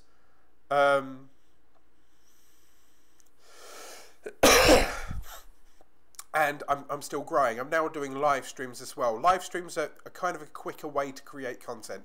But 2 videos a week is better than none. Just space those 2 videos out. Don't do them Monday, Tuesday, because then there's a huge gap between the next ones. And YouTube likes to have videos on a regular basis. So if you're doing 2 videos, maybe do Monday, Thursday. Yeah, something like that. Or Tuesday, Saturday, something like that, like I did. Do you grow faster posting daily? Do you grow faster the more you upload. If you upload every day, right? Yes, you can grow faster if you're posting daily, but only if you optimize properly and only if you're posting quality. If you're pumping out videos really, really, really quickly, there's a comment that's missed off the top of the... Once again, if I don't read your comment, please repost it. If you are posting quality content, then yes, you can grow really, really quick. If you're focusing on keywords, right, and you're pumping out content, then yes, you can grow really, really quick. But if you're posting out unedited stuff, if you're posting out gaming videos, if you're posting out stuff that isn't trending, if you're posting out stuff that isn't engaging, then people will ignore it. In fact, if you're posting out too much content, people will get bored of you and unsubscribe. Create regular content. And once again, the only reason the pools are creating content so freely is because they have a team to do so, that they are paying thousands of pounds to record them and still make stupid mistakes like walking into a suicide forest. They were also Disney stars that had full-time jobs. The reason I can create 6 videos a week and maintain 2 channels, one with 38,000 subscribers, is because I have a day job. My day job subsidises my time on here. I also do it outside my working hours, just like now as well. You need a job. You need an education. You need to be earning a wage, because you won't be earning one from YouTube. Avrona, sorry, post what your video is about. As someone that's about to start out, I'd like to say okay to try that again. As someone that is just starting out, would you say it's okay to make content you want? Yes. At the end of the day, if the content, if you're not engaged in the content that you're making, then you'll get bored and you'll burn out. So that I'm more experienced on YouTube. Can I post more searchable videos? Why not mix it up? At the end of the day, if you're try to make your video that you want to make optimizable, right? These aren't exclusive things. You can post stuff that you like and then give it a good title. You can post things that you really like and give it a good description, a good thumbnail. You can always upload content and you can always go back and optimize it later as well. But if you want to grow, just keep practicing. The more videos you make, the better you will get. I've got 850 videos on the Mr. Hairy Brit channel. 3 years of those videos are absolutely horrific. It was only the last year and a half that I learned how to optimize properly. Yes, I do post regularly. 5 to 6. Sorry, repost that one. It's disappeared. Ishak Walla Entertainment. If I go live stream, what I have watch time. If you post on, if you go live streaming, it depends on how many people are in your live stream, and it depends on how long they watch for and how long the live stream is for. So this live stream is an hour and a half. There's 12 people in it. Hour and a half times 12. But not everyone's watched every minute of that watch time, if that makes sense. Ishak. Sorry if I pronounced that wrong.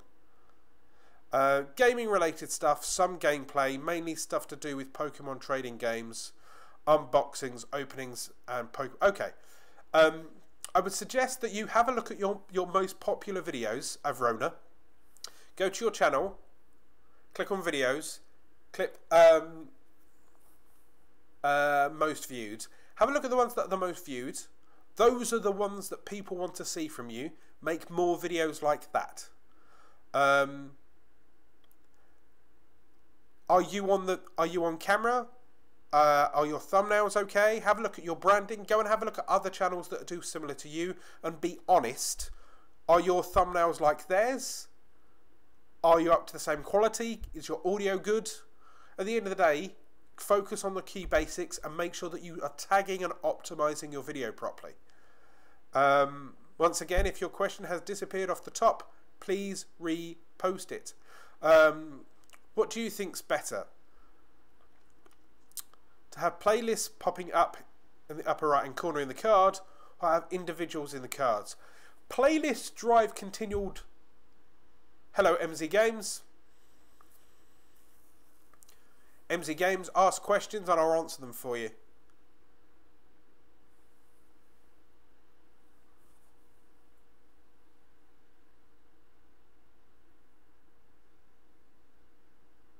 Avrona, hunt out Facebook groups that are related to what you do and post them there.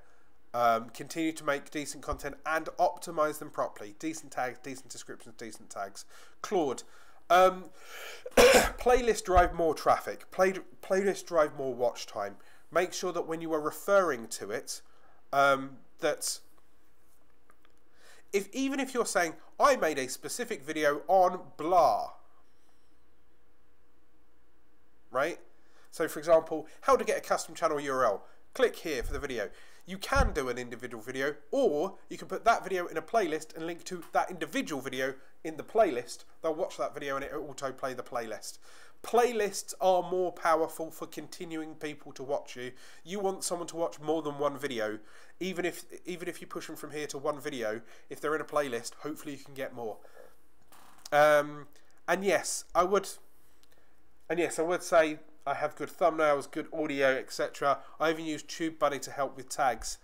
Okay, Avrona, what I suggest is, once this live stream's done, or at any point, go and comment on one of my videos, ask me questions, I'll go and do a mini review and I'll give you a comment underneath on what I suggest step by step for your channel. I don't do channel reviews on this stream yet because I don't have Super Chat and I don't know how to do the screen share thingy perfectly just yet.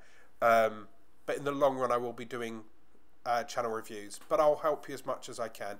Ishuk, can I get 4K hours watch time in live stream only? Yes. Is it the best way? No. Unless you're constantly live streaming. I mean, like if you do music and you've got 24 hours of music, make a 24-hour live stream channel and then stream your channel for 200 days.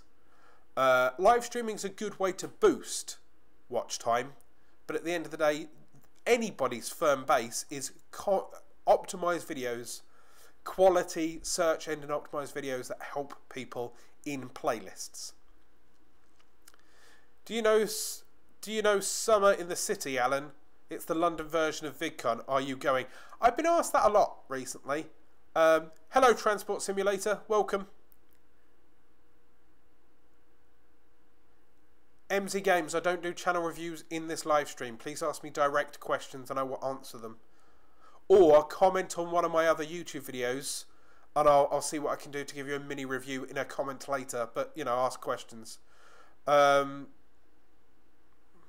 Transport, your comment's about to disappear off the top of the screen.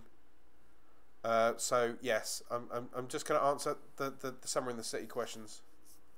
So, yeah, I've been asked about Summer in the City before. I don't know. I'm kind of an introvert, really.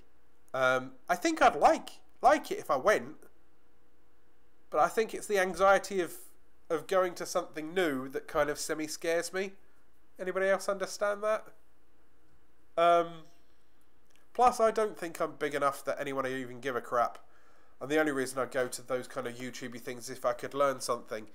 Right? Summer in the City just sounds like a... I don't know, a convention where you walk around and I don't know many people and I'm old. I'd look creepy. I do a lot on my channel. Vlogs, song, dance covers, speed paints, reviews and probably more in the future. I'm not sure how I should go about uploading. Okay.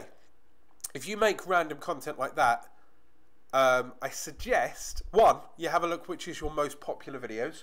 So again, go to your channel, go on videos, click sort by most views.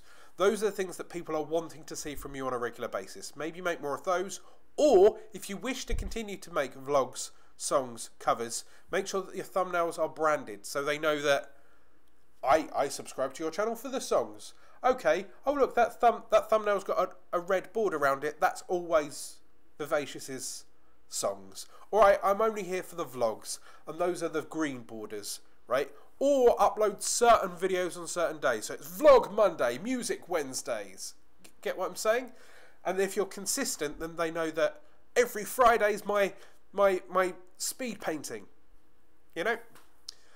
If you can't dedicate a set day to a set video, right? then the thumbnail colour scheming will help as well. Even that way, that say for example you do speed drawing for Vlogmas, they then know that all of those green thumbnails or whatever colour I chose, you know. Lee Lerner, they have a creator day for panels and learning. I think it's beneficial and I could go and help. Had some YouTuber last year who works there and told me how to grow and what to look for. See, I might do, but not this year. I'm still, because I'm a freelance web developer, I still have to pay the bills. So I still have to look after my clients and stuff. Put my video title as tag. Is that good?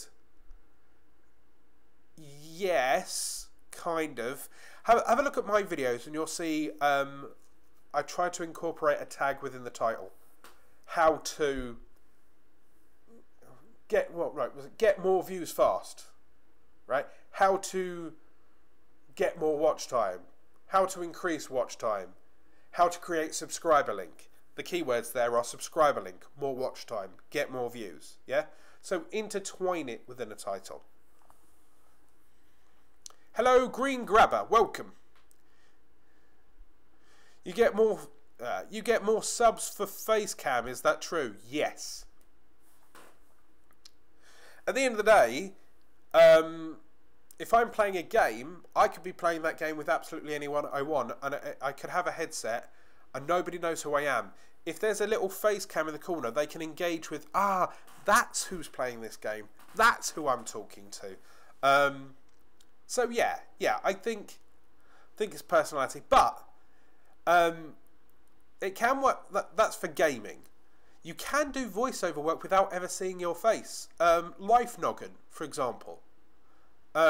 He never shows his face, and he's fine. I hate everything. He never shows his face, and it's fine. It depends on the content you're creating. If you're narrating and you're helping people and you're entertaining people, you don't have to show your face. It's fine. But at the end of the day, you just keep working. Now, if I haven't answered your question, please repost it. It may have gone off the top of the chat screen. I want to answer as many questions as possible. But yeah, at the end of the day, optimization, show your face. I use OBS for streaming. You can use OBS, or you can do Stream Decks, or PlayStation has a built-in thing if you use a PlayStation thing. But yes, once again, if your question has not been answered, look, it's a freebie. It's my freebie from one of my freebies I got from Musclefood, which is one of my sponsors on my other channel. Yes, if I haven't answered your question, please ask it in here because it may have disappeared off the chat. If you are sat there and you haven't said anything in the chat in a while, then please say hello, or please tell me what you're doing whilst you're watching me, or what you ate for dinner, or what's your favourite pizza topping. Just keep the chat moving. Remember to hit that like button if you haven't done already, so we can share this out to as many people as possible. Tweet me out on Facebook. Tweet me out on Facebook. Tweet me out on Twitter. Hit that share link. Get as many people in as we can. And once again, ask as many questions as I can here. I don't like Facecam though, but I do gaming. Any reason you don't like Facecam? At the end of the day, you're only going to get better at Facecamming if you're on Facecam. You're only going to get better at making videos if you make more videos. Unfortunately, it's just the way it goes. Plus, if you're doing gaming, they're focusing on the game content, really. So if you're really small up here on Facecam, they still get Facecam, and they don't have to, you don't have to worry as much. Do you think the Canon 80D is a good camera for YouTube with a Rode mic? In all honesty, this is a webcam. This is a Logitech C920. I'd love to buy a DSLR. I've always liked the Canon Rebels, the 70D, the 80D. A Rode mic is a very good mic. If you're making, tell you what, a Canon camera and a Rode mic though is quite expensive. I think the Canon itself is 400 to 600 quid, and the Rode mic is another 200 quid. If you've got the money, fine, but you don't have to spend an arm and a leg for it. I don't like people seeing my face. Welcome to YouTube. You can always wear a mask. I mean, Onision did it for a while. He was gaming with a funny mask on. So Roberto Blake recently suggested that even small YouTubers sell merch. Yes. To get some kind of income going. But how are people supposed to find it if they're on a small channel? It's not... It's more a case of give them the option. Like, down here. Hello, LCJ Farms. Down here, there is a link to TubeBuddy, to an ebook. There you go. There's also a message that pops along here that says go to mrharrybrit.com/merch. Yeah, I know that's TubeBuddy, but there's a link. There's TubeBuddy here as well. But yeah, basically merch. Spreadshirt is what I use. Spreadshirt doesn't cost you anything. Spreadshirt is free. If you can design your own logo, then fine. What you need to do is give people the option. Here you go. Please support my channel by buying a t-shirt. I'm a small YouTuber. The difference is one, I can't monetize my channel at the moment. But let's say I could, and I'm getting £3 a month because I've got 3,000 views. Right? That £3 a month is £3. If you buy a shirt, I might make £5 or £6 off of that shirt. It's better to support a small YouTuber buying a shirt. The more options I can give you to work with me, whether you're using TubeBuddy as a referral, whether you're using my Amazon link, whether you're downloading my free ebook, right? All of those give me an option to earn some form of income. And the sooner you do it, the more you can mention it. And then in 400 videos time, you've got 400 mini adverts of someone saying, why not check out my video? Why not check out my ebook? Blah, blah, blah. So yes, yeah. The sooner you can, the better. Even if nobody ever buys a shirt for the next 2 years, at least it's an option. How often should you promote the same video on one social media account within a 2-week period? I get afraid of being spammy. As long as it's not back to back in the feed. So on Facebook, I'd say promote that video once every 2 or 3 days, because Facebook's slightly longer. Twitter, once, twice a day. As long as your newsfeed doesn't read, watch my video, watch my video, watch my video, watch my video. Make sure there's stuff in between it, right? The reason on Twitter is because tweets disappear within hours or seconds on news feeds. So if you're publicising it 3 or 4 times a day, you're getting different audiences. You're getting different time zones. The Green Grabber. Sub the YouTube channel. Does Google Translate, and he has 1 million. That's pretty dope for Google Translator. What? Is that a channel? Are funny pranks a good way to get views? Yes, and no. Pranks can take a lot of time to record. Pranks have to be done properly, otherwise they don't look good. Pranks could also get you in trouble or arrested, or if you're doing pranks at school, they can get you thrown out of college. I also think that prank channels are going to die within the next 2 years because YouTube doesn't like them. It gets them in trouble. So yeah, if you think that pranks will do well in your audience, then fine, try them. You can always try and, see how it goes. Once again, if your question has not been answered, please repost it. If it disappears off the top of the chat and I don't read it out, then I've possibly missed it. Please repost. Subexobyte. Subexobyte. I don't know who that is. So at the start of this video, we were talking about how to grow your YouTube channel from 0 subscribers and 0 views. Feel free to go back to the start of this video so you can work your way through there. I've also been answering questions. Today is National Pizza Day, so please tell me your favourite pizza topping, because I'm not allowed pizza at the moment and I'm really missing it.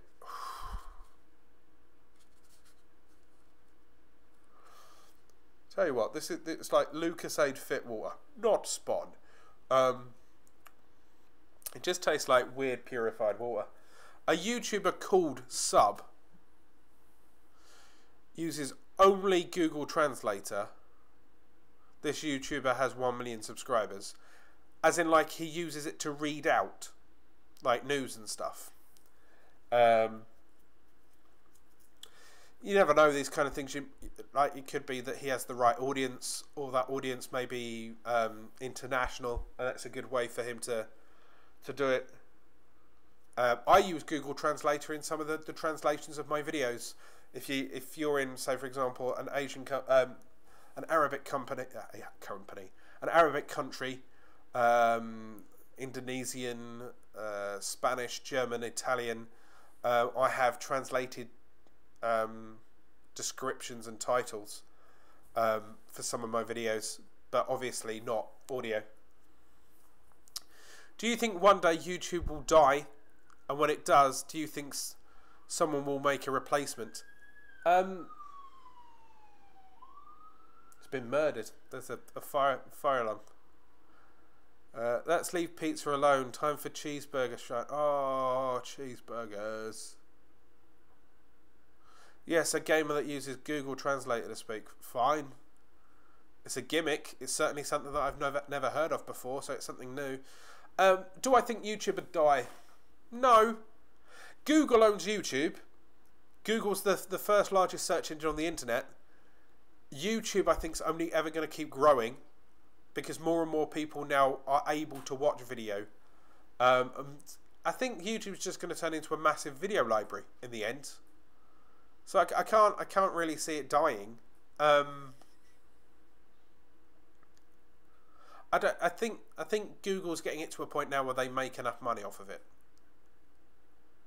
And why would you kill something that's making you money? And it's too big to fail, I think. Yes, he's a gamer who uses Translator to speak. Like, he doesn't want to use his own voice, search it up. See that? Fine. Should I aim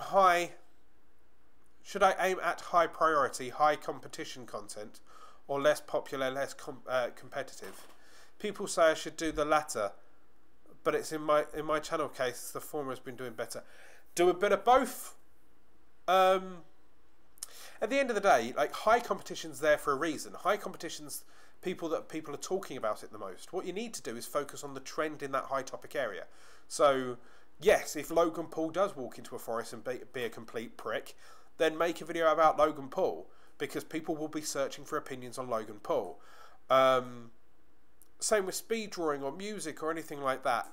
But the lesser search volumes also gives you a chance to rank. So on my channel, let's say every 5 videos, 4 of them I've deliberately gone for less competitive, because then I can dominate the less competitive, and then the 5th video out of every 5, I swing for a Hail Mary, and that might get completely ignored, or it might get a little bit of traction. And then if in 100 videos time, 20 are still getting a little bit of traction, slowly over time they'll pull you over. But the less competitive ones are easier to dominate in and get more market share. But you should never ignore trends. Once again, feel free to ask any questions. If you're in the chat and you've not said anything for a while, say hello. Remember to hit that like button. Are virals luck? Like Charlie Bit My Finger and Gangnam Style, Psy, and Pen Pineapple Apple Pen. Are virals luck? Some are, yes. Some can come out of nowhere, right? But Psy was already a megastar in Korea. All that happened is he had enough engagement that the video went and spread to other areas. Hello, Angel. And the video spread to other areas. Pineapple Pen was a bit weird, that kind of stuff, so fine. But some viral videos have a lot of groundwork. Emma Blackery, for example. Emma Blackery was on YouTube for 2.5 years, pumping out 2 to 3 videos a week before she made the Fuck You Google Plus video. She optimized her videos. She was already had a fan base. She already had like 100,000 subscribers. All it took was for her 100,000 subscribers to like it a bit more than normal, that it made it trend. And then when it trended, it went viral. So, can they be luck? Yes. Are most of them luck? No. Look at the ones that trend now. Logan Paul, Philip DeFranco, PewDiePie, right? They all go viral because they have a base. And I'm not saying you have to have millions of subscribers to go viral either. You just have to optimize it, get the right trend at the right time. YouTube is just going to get harder and harder to gain subs because of the amount of people doing YouTube. And the more it grows, the harder it will be, and the harder it will find. No, well, yes and no. Yes, more people will do YouTube, but more people are now watching YouTube than ever. Which means people have got used to the whole thing, which means that back in the good old days when there was only 20,000 people that watched YouTube, for you to win a subscriber was really hard because you had to beat out the other people on the platform. Now, people are less 100% loyal. So I'm subscribed to around about 100 channels. As long as you make content that stands out, as long as you optimize the videos properly, then you can float to the top. There are billions of websites on the internet, and people still upload new websites and still get traffic. So yes, it's going to be a bigger dartboard. You just have to sharpen the dart a bit more, and you'll be fine. Advertising revenue will be good when YouTube rules changes. What do you think? Yeah, I know it's not a popular thing that they're going to demonetize channels under 1,000 subscribers and under 4,000 hours of watch time. But what will happen is that all of those channels that... I've got a few friends, not to knock them. I've been on YouTube the same amount of time as they have, 4 or 5 years. Wow, the amount of ambulances and police cars that go past my house, right? My friends have been on YouTube 4 or 5 years, maybe even longer than me, right? And some of them have just been dawdling away, uploading 1 or 2 videos a week, 1 or 2 videos a month, right? And they have been earning like £5 a month or whatever, right? But some of them are stuck at like 300 subscribers, 400 subscribers. Taking advertisements away from them isn't any real hardship. Yes, I get it. £5 a month is £60 a year, and £60 a year is a new camera or a new webcam or some new stuff to taste test or a new t-shirt that you can give away, right? But it also is, how many of those channels have you uploaded one video, right, or 2 or 3 videos, and you've done really well for 3 or 4 weeks, and then you disappeared from YouTube for 4 years, but your channel's still monetized? So if they can strip it all away from all of those people and then push all of those adverts to people that are active, that are uploading on a regular basis, then the advertiser gets a better conversion rate, which means they're going to spend more money, and the YouTube creator that's got a regular basis and can prove that their traffic is good will hopefully get a better advertising rate in the long run. It will also win back trust to YouTube advertisers who for the last few years have been barraged by Logan Paul or Nazi PewDiePie references or fake pranks or accidents or deaths or shootings or just yeah. Also, it means that extremist content that gets thousands of views but have no subscribers also can't be monetized. And less chances of more apocalypses. Lee, could you have a look at my channel, if it's possible, at the end of the live stream and give me more improvements so I know what to work on? Sure, Lee. Once again, go to any of my videos at the end of this live stream, comment, ask me questions, and I'll go and check out your channel. Also, right, before I even suggest anything, have a look at the videos on my channel. There are 70 videos on my channel now. If you haven't watched all 70 videos, there may be something that you can learn from each one. And if they all add up, if you think one Lego brick at a time makes the thing bigger and bigger and bigger. If you learn one new lesson each and every week and you reapply it, that's what I did after 4 years on Mr. Hairy Brit channel. 4 years of, I'll learn this, I'll edit that, I'll change that lighting, I'll talk better, I'll move my mic, that kind of thing. In your opinion, what is the main thing to do to gain YouTube subscribers? Consistency and helping people. This is a new channel. I opened it 6-7 months ago. All of my videos hopefully answer questions and help people. I've gained 650 subscribers in 6 months, which isn't huge compared to like PewDiePie or stuff like that. Hello, Creator Fundamentals. By the way, Creator Fundamentals recently had a huge boost. Another YouTube educator. But consistency is key. At the end of the day, if you show up on a regular basis and you help people on a regular basis, you'll win people over quicker. If you can solve a problem, if you can entertain them, if you can solve whatever issue that they happen to have, if they've got home from the end of a really hard work day and all they want to do is laugh and you can solve that problem for them, then great. And if they know that they get a new sample of you every 2 to 3 days or 3 or 4 times a week, then they're more likely to stick around, right? You just need to make people smile. Is telling people to sub and setting a goal and you give away an iPhone X Reach is cheating the subsystem. No, giving away an iPhone is a pointless thing to do that gets you dead subscribers. People will subscribe to you, not win the iPhone and leave. Doing giveaways that don't involve some kind of branding or doing giveaways that doesn't help your channel directly, it just means that you'll get a load of people come to watch for that giveaway and then never come back. Just don't do it. Hi Pam. How do you think people react to YouTube tips from tiny channel like mine with 220 views? Will this make people not interested in the series, or should it get views? My channel has 650 subscribers. Hopefully people like my videos. I've got 25,000 views on this channel. Hopefully people are watching that and like those. At the end of the day, yes, there will be some people, and yes, I've had some people that say, I don't know how you can give advice. You've only got X amount of subscribers and X amount of views. If you've answered their question and you've helped them, then they'll be grateful. They'll leave a like. It's fine. At the end of the day, that's something that you'll get trolls that are dicks. Just ignore them. Granted, I have an advantage that I've got a channel with 38,000 subscribers and 20 million views.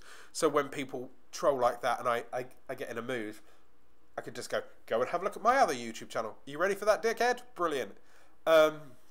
But don't ever let the amount of subscribers drag you down, right? Don't ever, if you want to make that content, if you want to help someone, help someone. Help content is one of the greatest content. It's evergreen and it continues to help people, right?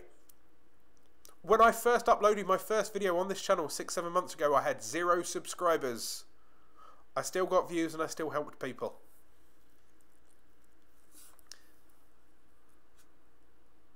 Avrona, is your channel focused on YouTube tips from Creator Fundamentals? The Green Grabber. You get more subscribers if you post original content. Things that have never been done before. Yes. The only issue with stuff that's never been done before is how do you optimize that. If it's something different, if it's something wild, people will be like, oh, that's weird, never seen that, that's cool. It also makes you stand out. You're that YouTube creator that does, well, you know, that YouTube creator that uses Google Translate. I've never heard that before. That's a new niche. PewDiePie was a YouTube gamer that only did horror films. Horror games for a while. So yes, different is different. Different is good. Different doesn't exist on YouTube that often nowadays. Even like content educator creators like me and Dan, right? Hello Dan, by the way. We're in a very similar niche to Roberto Blake, Nick Nimmin, Amy Smith-Tower, Tim Schmoyer, Daryl Leaves. The only thing that makes the difference between us and them is personality, and hopefully me being a foul-mouthed individual from England helps, because I don't think there's many YouTube educators that are from England with this accent, with long hair, that swear too much. Avrona, find a niche and stick to it. Trying to chase popular niches, get views, will probably slow you down in growth considerably. Yeah, I would agree. Unless you try and wrap your niche around a trend.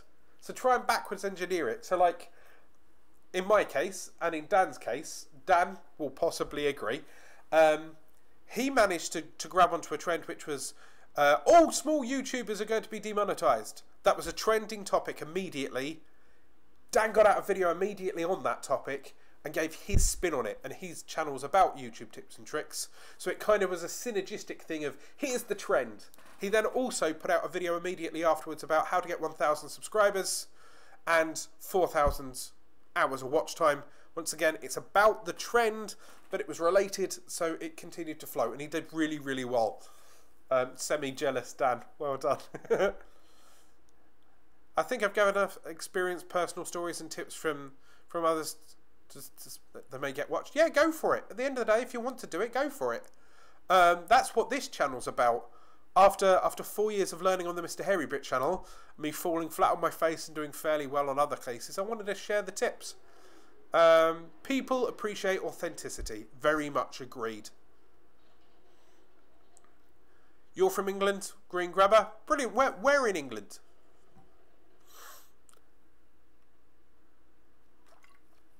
So hello everybody that's currently watching the live stream. Please make sure that you say hello in the chat. Feel free to post as many questions as possible, and I will get to them as soon as I can.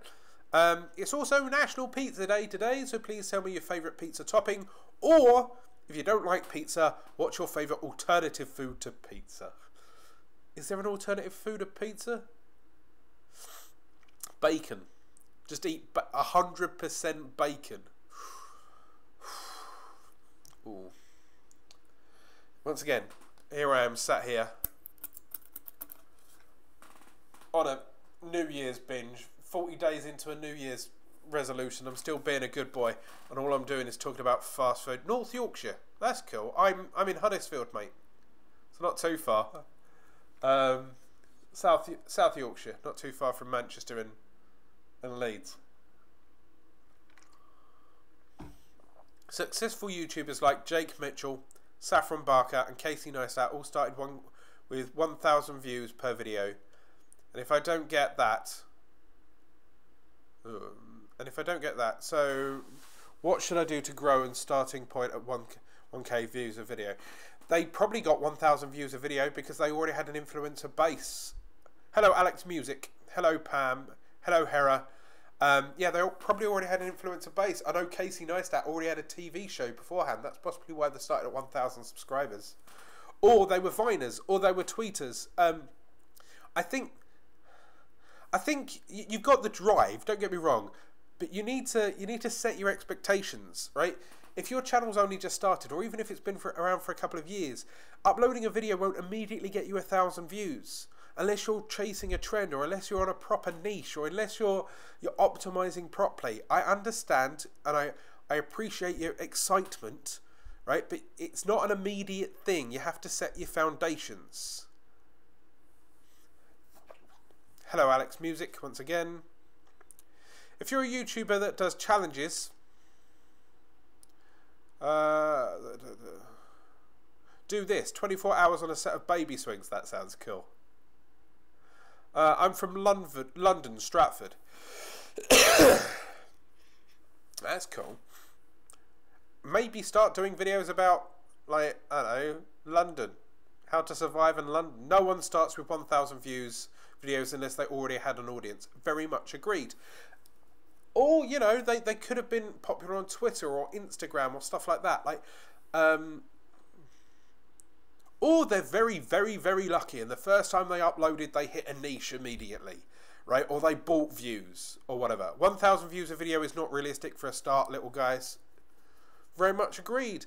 But try to ignore, I know it's hard, ignore numbers, right? I know YouTube's based on numbers. Put out content that you like, that helps you, that helps the people that you want to create. Ignore numbers, right? I'm now going to use a Roberto Blake line.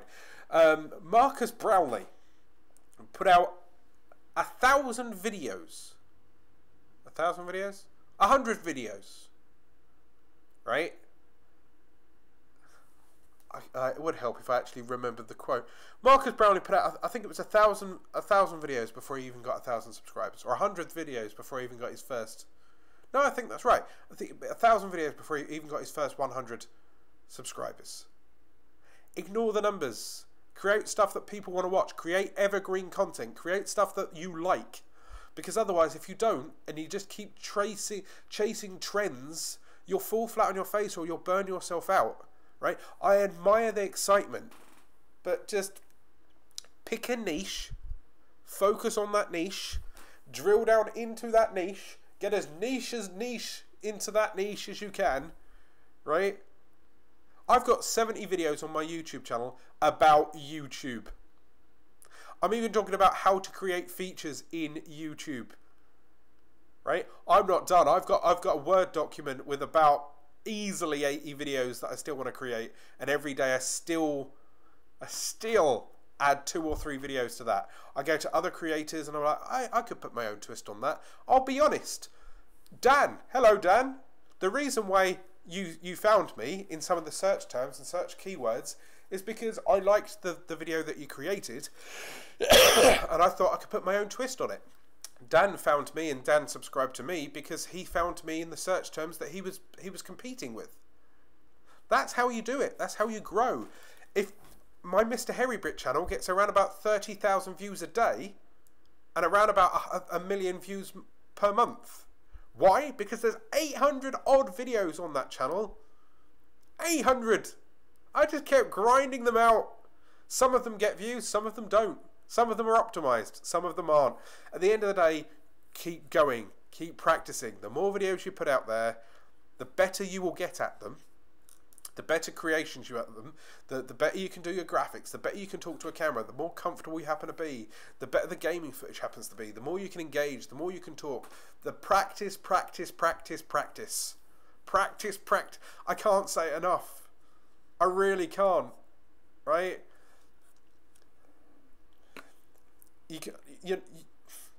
You'll be amazingly lucky if you focus on YouTube solid 24/7 for 3 months and get 1 million views and 1 million subscribers, right?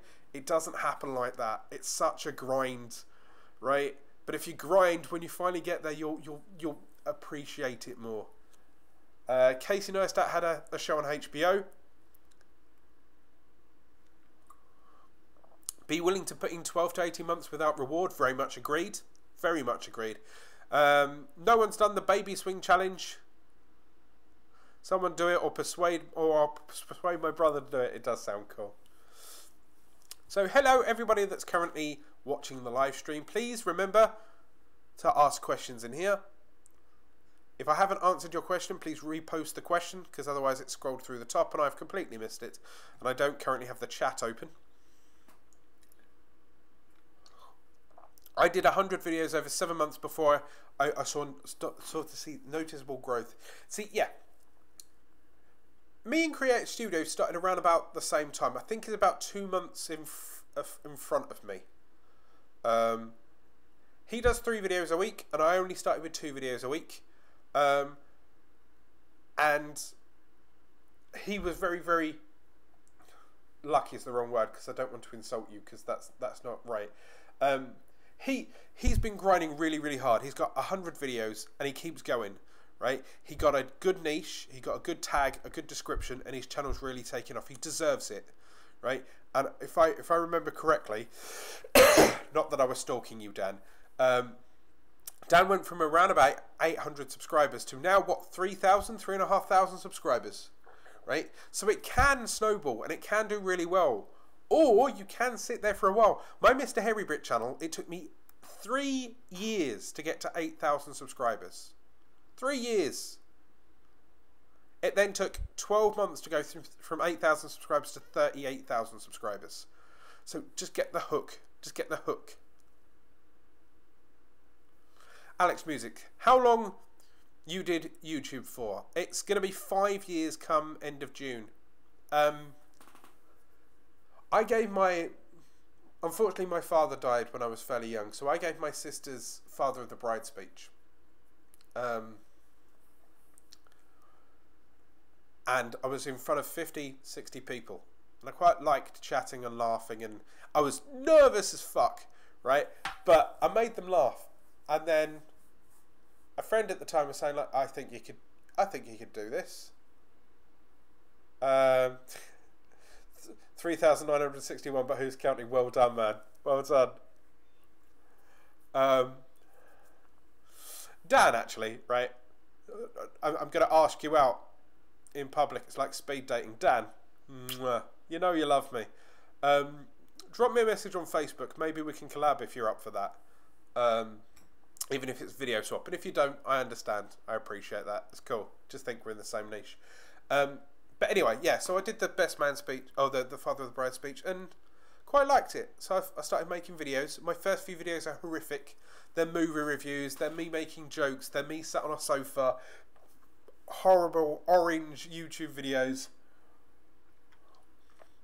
But this channel, after 4 years of me learning, was me going, okay, I'll take all the bad habits, I'll distill it, I'll teach people how, where, when and why, and I'll make it into this channel. So after 7 months on here, or coming up to 7 months on here, and around about 70, I think it's 70 odd videos now, and this is my 6th live stream.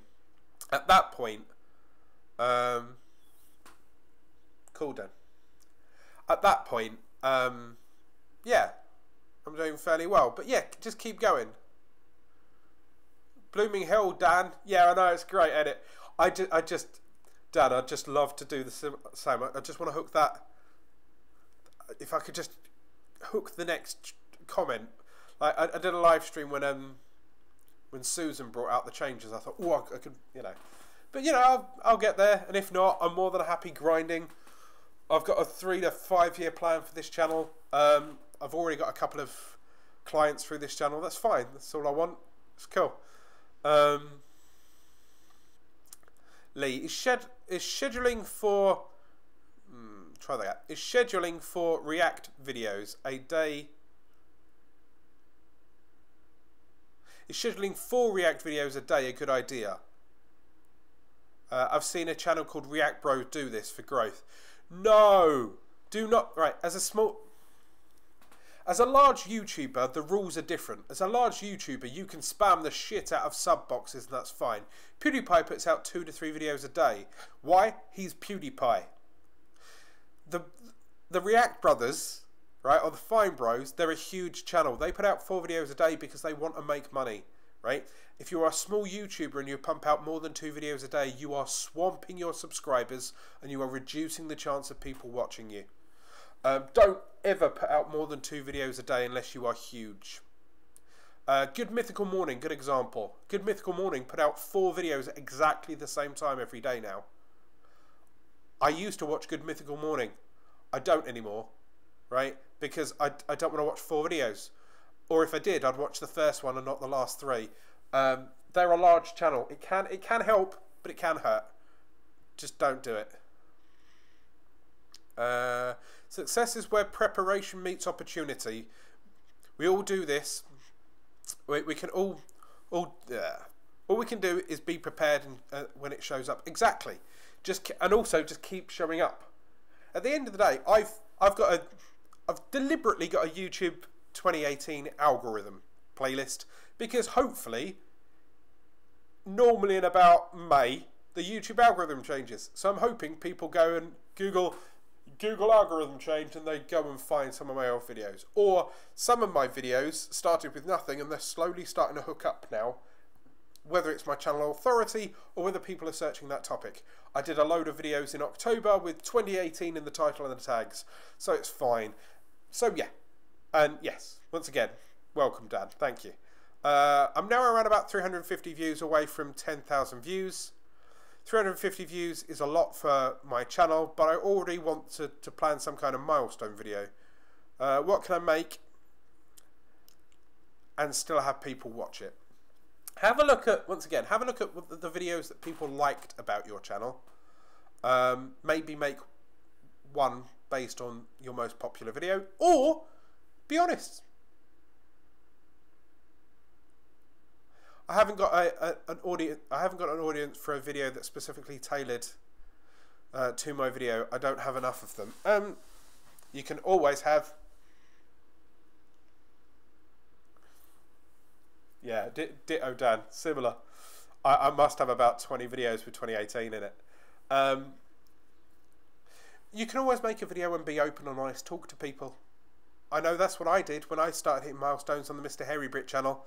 I just made videos to thank the very few people that are watching. Because if you were watching, the video's for you. And if you're not watching, you don't care either way. So, fine.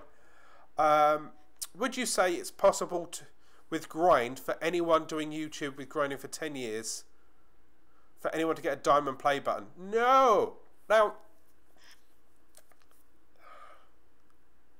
there is a certain spark with certain YouTubers. There are some people that will grind for 10 years and will never get 1,000 subscribers.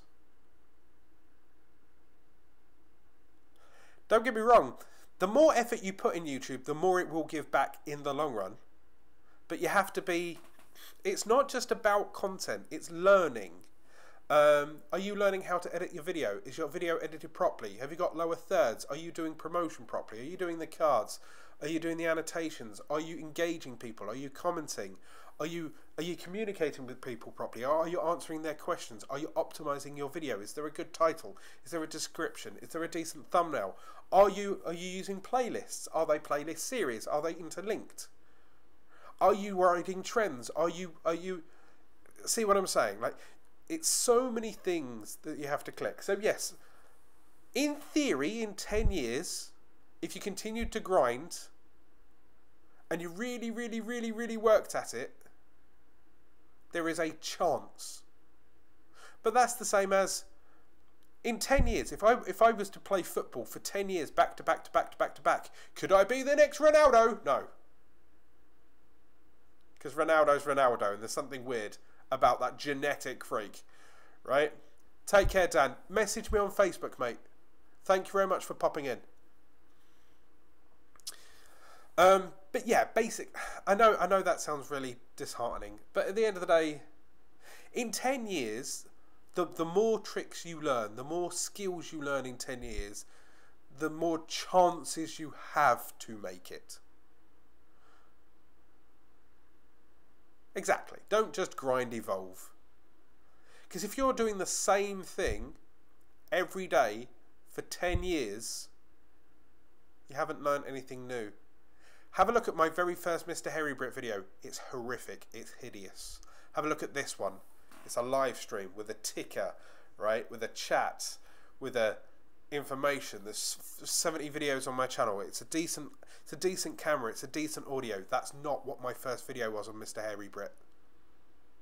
If I kept making the same quality shitty video that I did for my first video on Mr. Hairy Brit, there's no way I would have got 38,000 subscribers.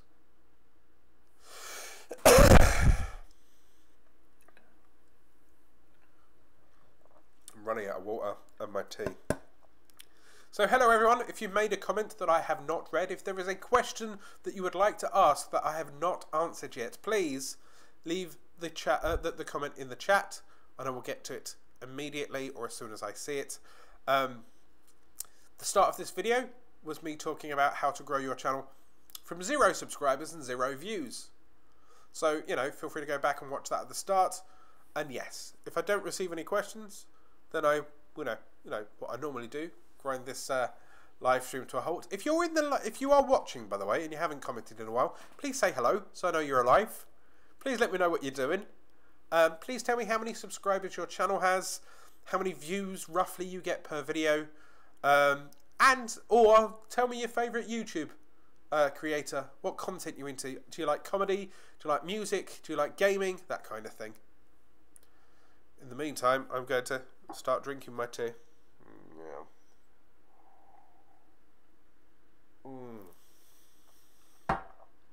Tell you what, I think I might go back. I swear I did a video on MCNs. The reason I mentioned that is earlier in the live stream we had a discussion where I kind of went on a mini rant about MCNs. Am I alive? I don't know, Claude. Are you alive? How's your anchovies on your pizza? Hera. I'm alive. I'm learning Esperanto. I love Thomas Sanders. My name's not pronounced Thomas Sanders. How dare you? Is Esperanto actually, like, I know Esperanto is supposed to be like the international language, right? Or is that just a Red Dwarf joke? You think you're alive? Well done, LCJ Farms. Did I miss one of your questions earlier, Farms? Lee, if you keep doing viral trends, will you eventually get 10,000 subs like Fidget Spinner Trend? Maybe. I know I keep sounding vague, but you could pump out videos. You love me too, Hera. I know I keep sounding vague, Lee, but you can keep pumping out videos unless you optimize them properly, unless you share them properly, unless the thumbnail is appropriate or eye-catching. People won't care. Just keep trends is a good way to get more views. Like even when the Logan Paul situation started off and people put Logan Paul in the name, my channel's a YouTube educational tutorial channel. I use the name Logan Paul, and that video got easily 20% more views than I would have normally done. I did the same with the Cultaholics channel when they started. I did a video on how to start a YouTube channel, like the Cultaholics in the title, and that got another 20-30% more views than most other videos do. So trends do give you views, right? And you can get a hook, right? But if you're jumping from trend to trend, then your channel doesn't have a brand identity, right? How do people know what your video does? Your channel does. If you come to this channel, you know you're getting YouTube educational videos. If you go to Mr. Hairy Brit, you know you're getting funny news, right? If you're only jumping from trend to trend, how do they know who you are, and why should they invest in you or care about you? YouTube's about cult of personality. People subscribe to me because hopefully they want to hear from me. If you're just making trends, you're just the person that makes trends. It's super easy to learn, and it's a way to build foundations to other languages. Oh, okay. Okay. So you kind of use it as a stepping stone. So you know that Esperanto, if you use that way, then that's Spanish and French. I'm guessing Esperanto though is very much European centric, because I hear that learning European languages is fairly easy once you know one or two, but learning an Asian language when you're predominantly European is slightly harder. It's a different linguistic globstop kind of jump. Lee, when starting a new channel, what's the 3 most important things? Branding. So make sure that your channel looks good. A decent banner, a consistent thumbnail.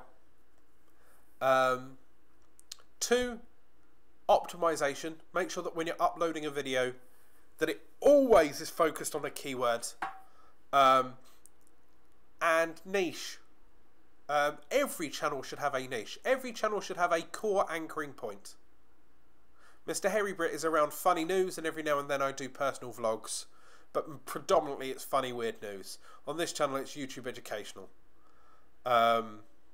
So yeah. But at the end of the day, you should be consistently uploading content. So it's kind of really consistency, niche, branding. If you are uploading 2 to 3 videos a week every week for 3 to 4 years, people get used to you and they'll stick around and you'll slowly grow. YouTube is a long haul game. If you gain 10 subscribers each and every week, right, that's 500 subscribers in year 1. That's 1,000 subscribers in year 2, and it will snowball because then there's 500 people that can all invite one friend, so grow, right? And niche is so they know that you're constantly making that content. It's like if French, Latin, Spanish and Russian had a baby. That sounds cool. Is being famous... Is being in famous YouTube vlogs at Summer in the City and telling them your channel good or bad? Does it help with people looking at your channel? If you're in, put it this way, if you was to go to Summer in the City and you was to bump into Emma Blackery and Emma Blackery was to dedicate a video to you, then you might get some subscribers.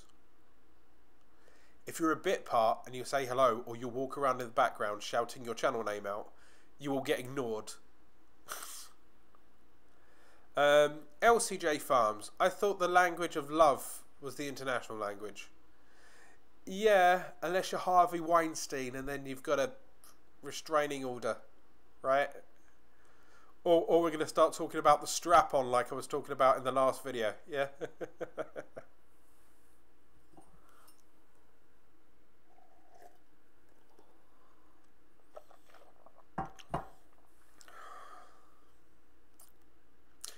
Okay, ladies and gentlemen, I'm going to take a couple more questions and then I will disappear.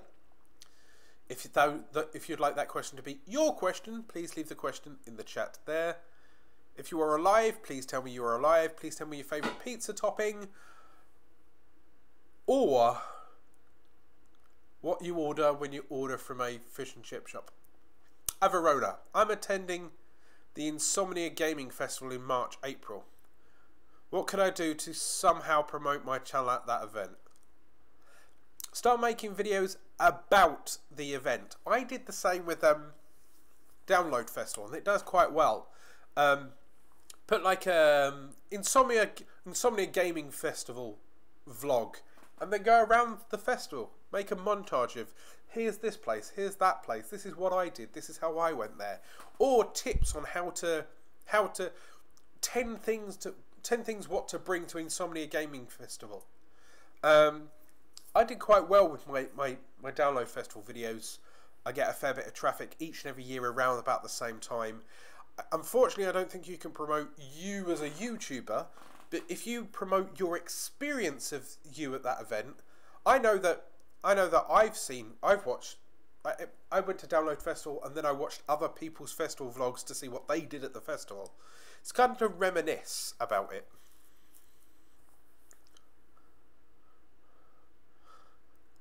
I mean, a famous YouTuber saying, go check them out, as that's what Saffron Barker did for me last year. I was in their main vlog. Well, did you get much traffic? You've answered your own questions there. Did it help you? Did you get subscribers? Are they still around? Do they still watch your videos?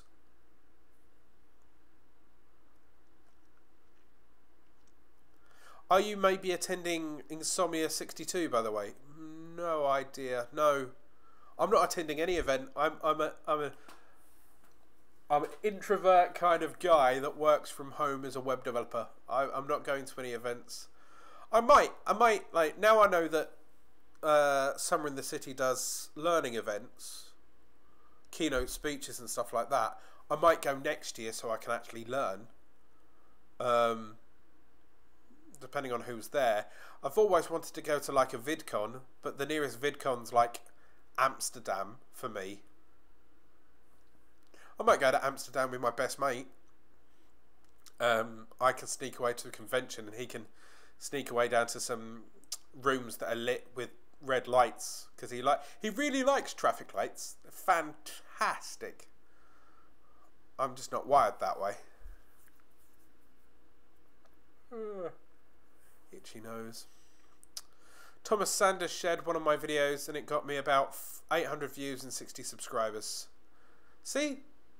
At the end of the day, right, my bottom line when it comes to growing a channel in general, and that's, I'll say this to summarise this live stream.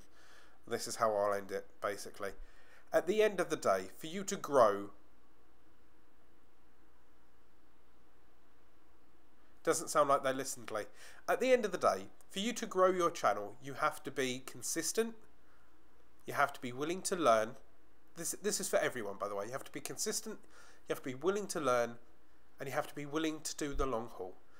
No one ever goes from 0 subscribers to PewDiePie levels overnight. If you work hard, if you keep trying, if you put out good content, if you help people, if you engage with those people, if you know who your audience are and where to find them, then you will grow.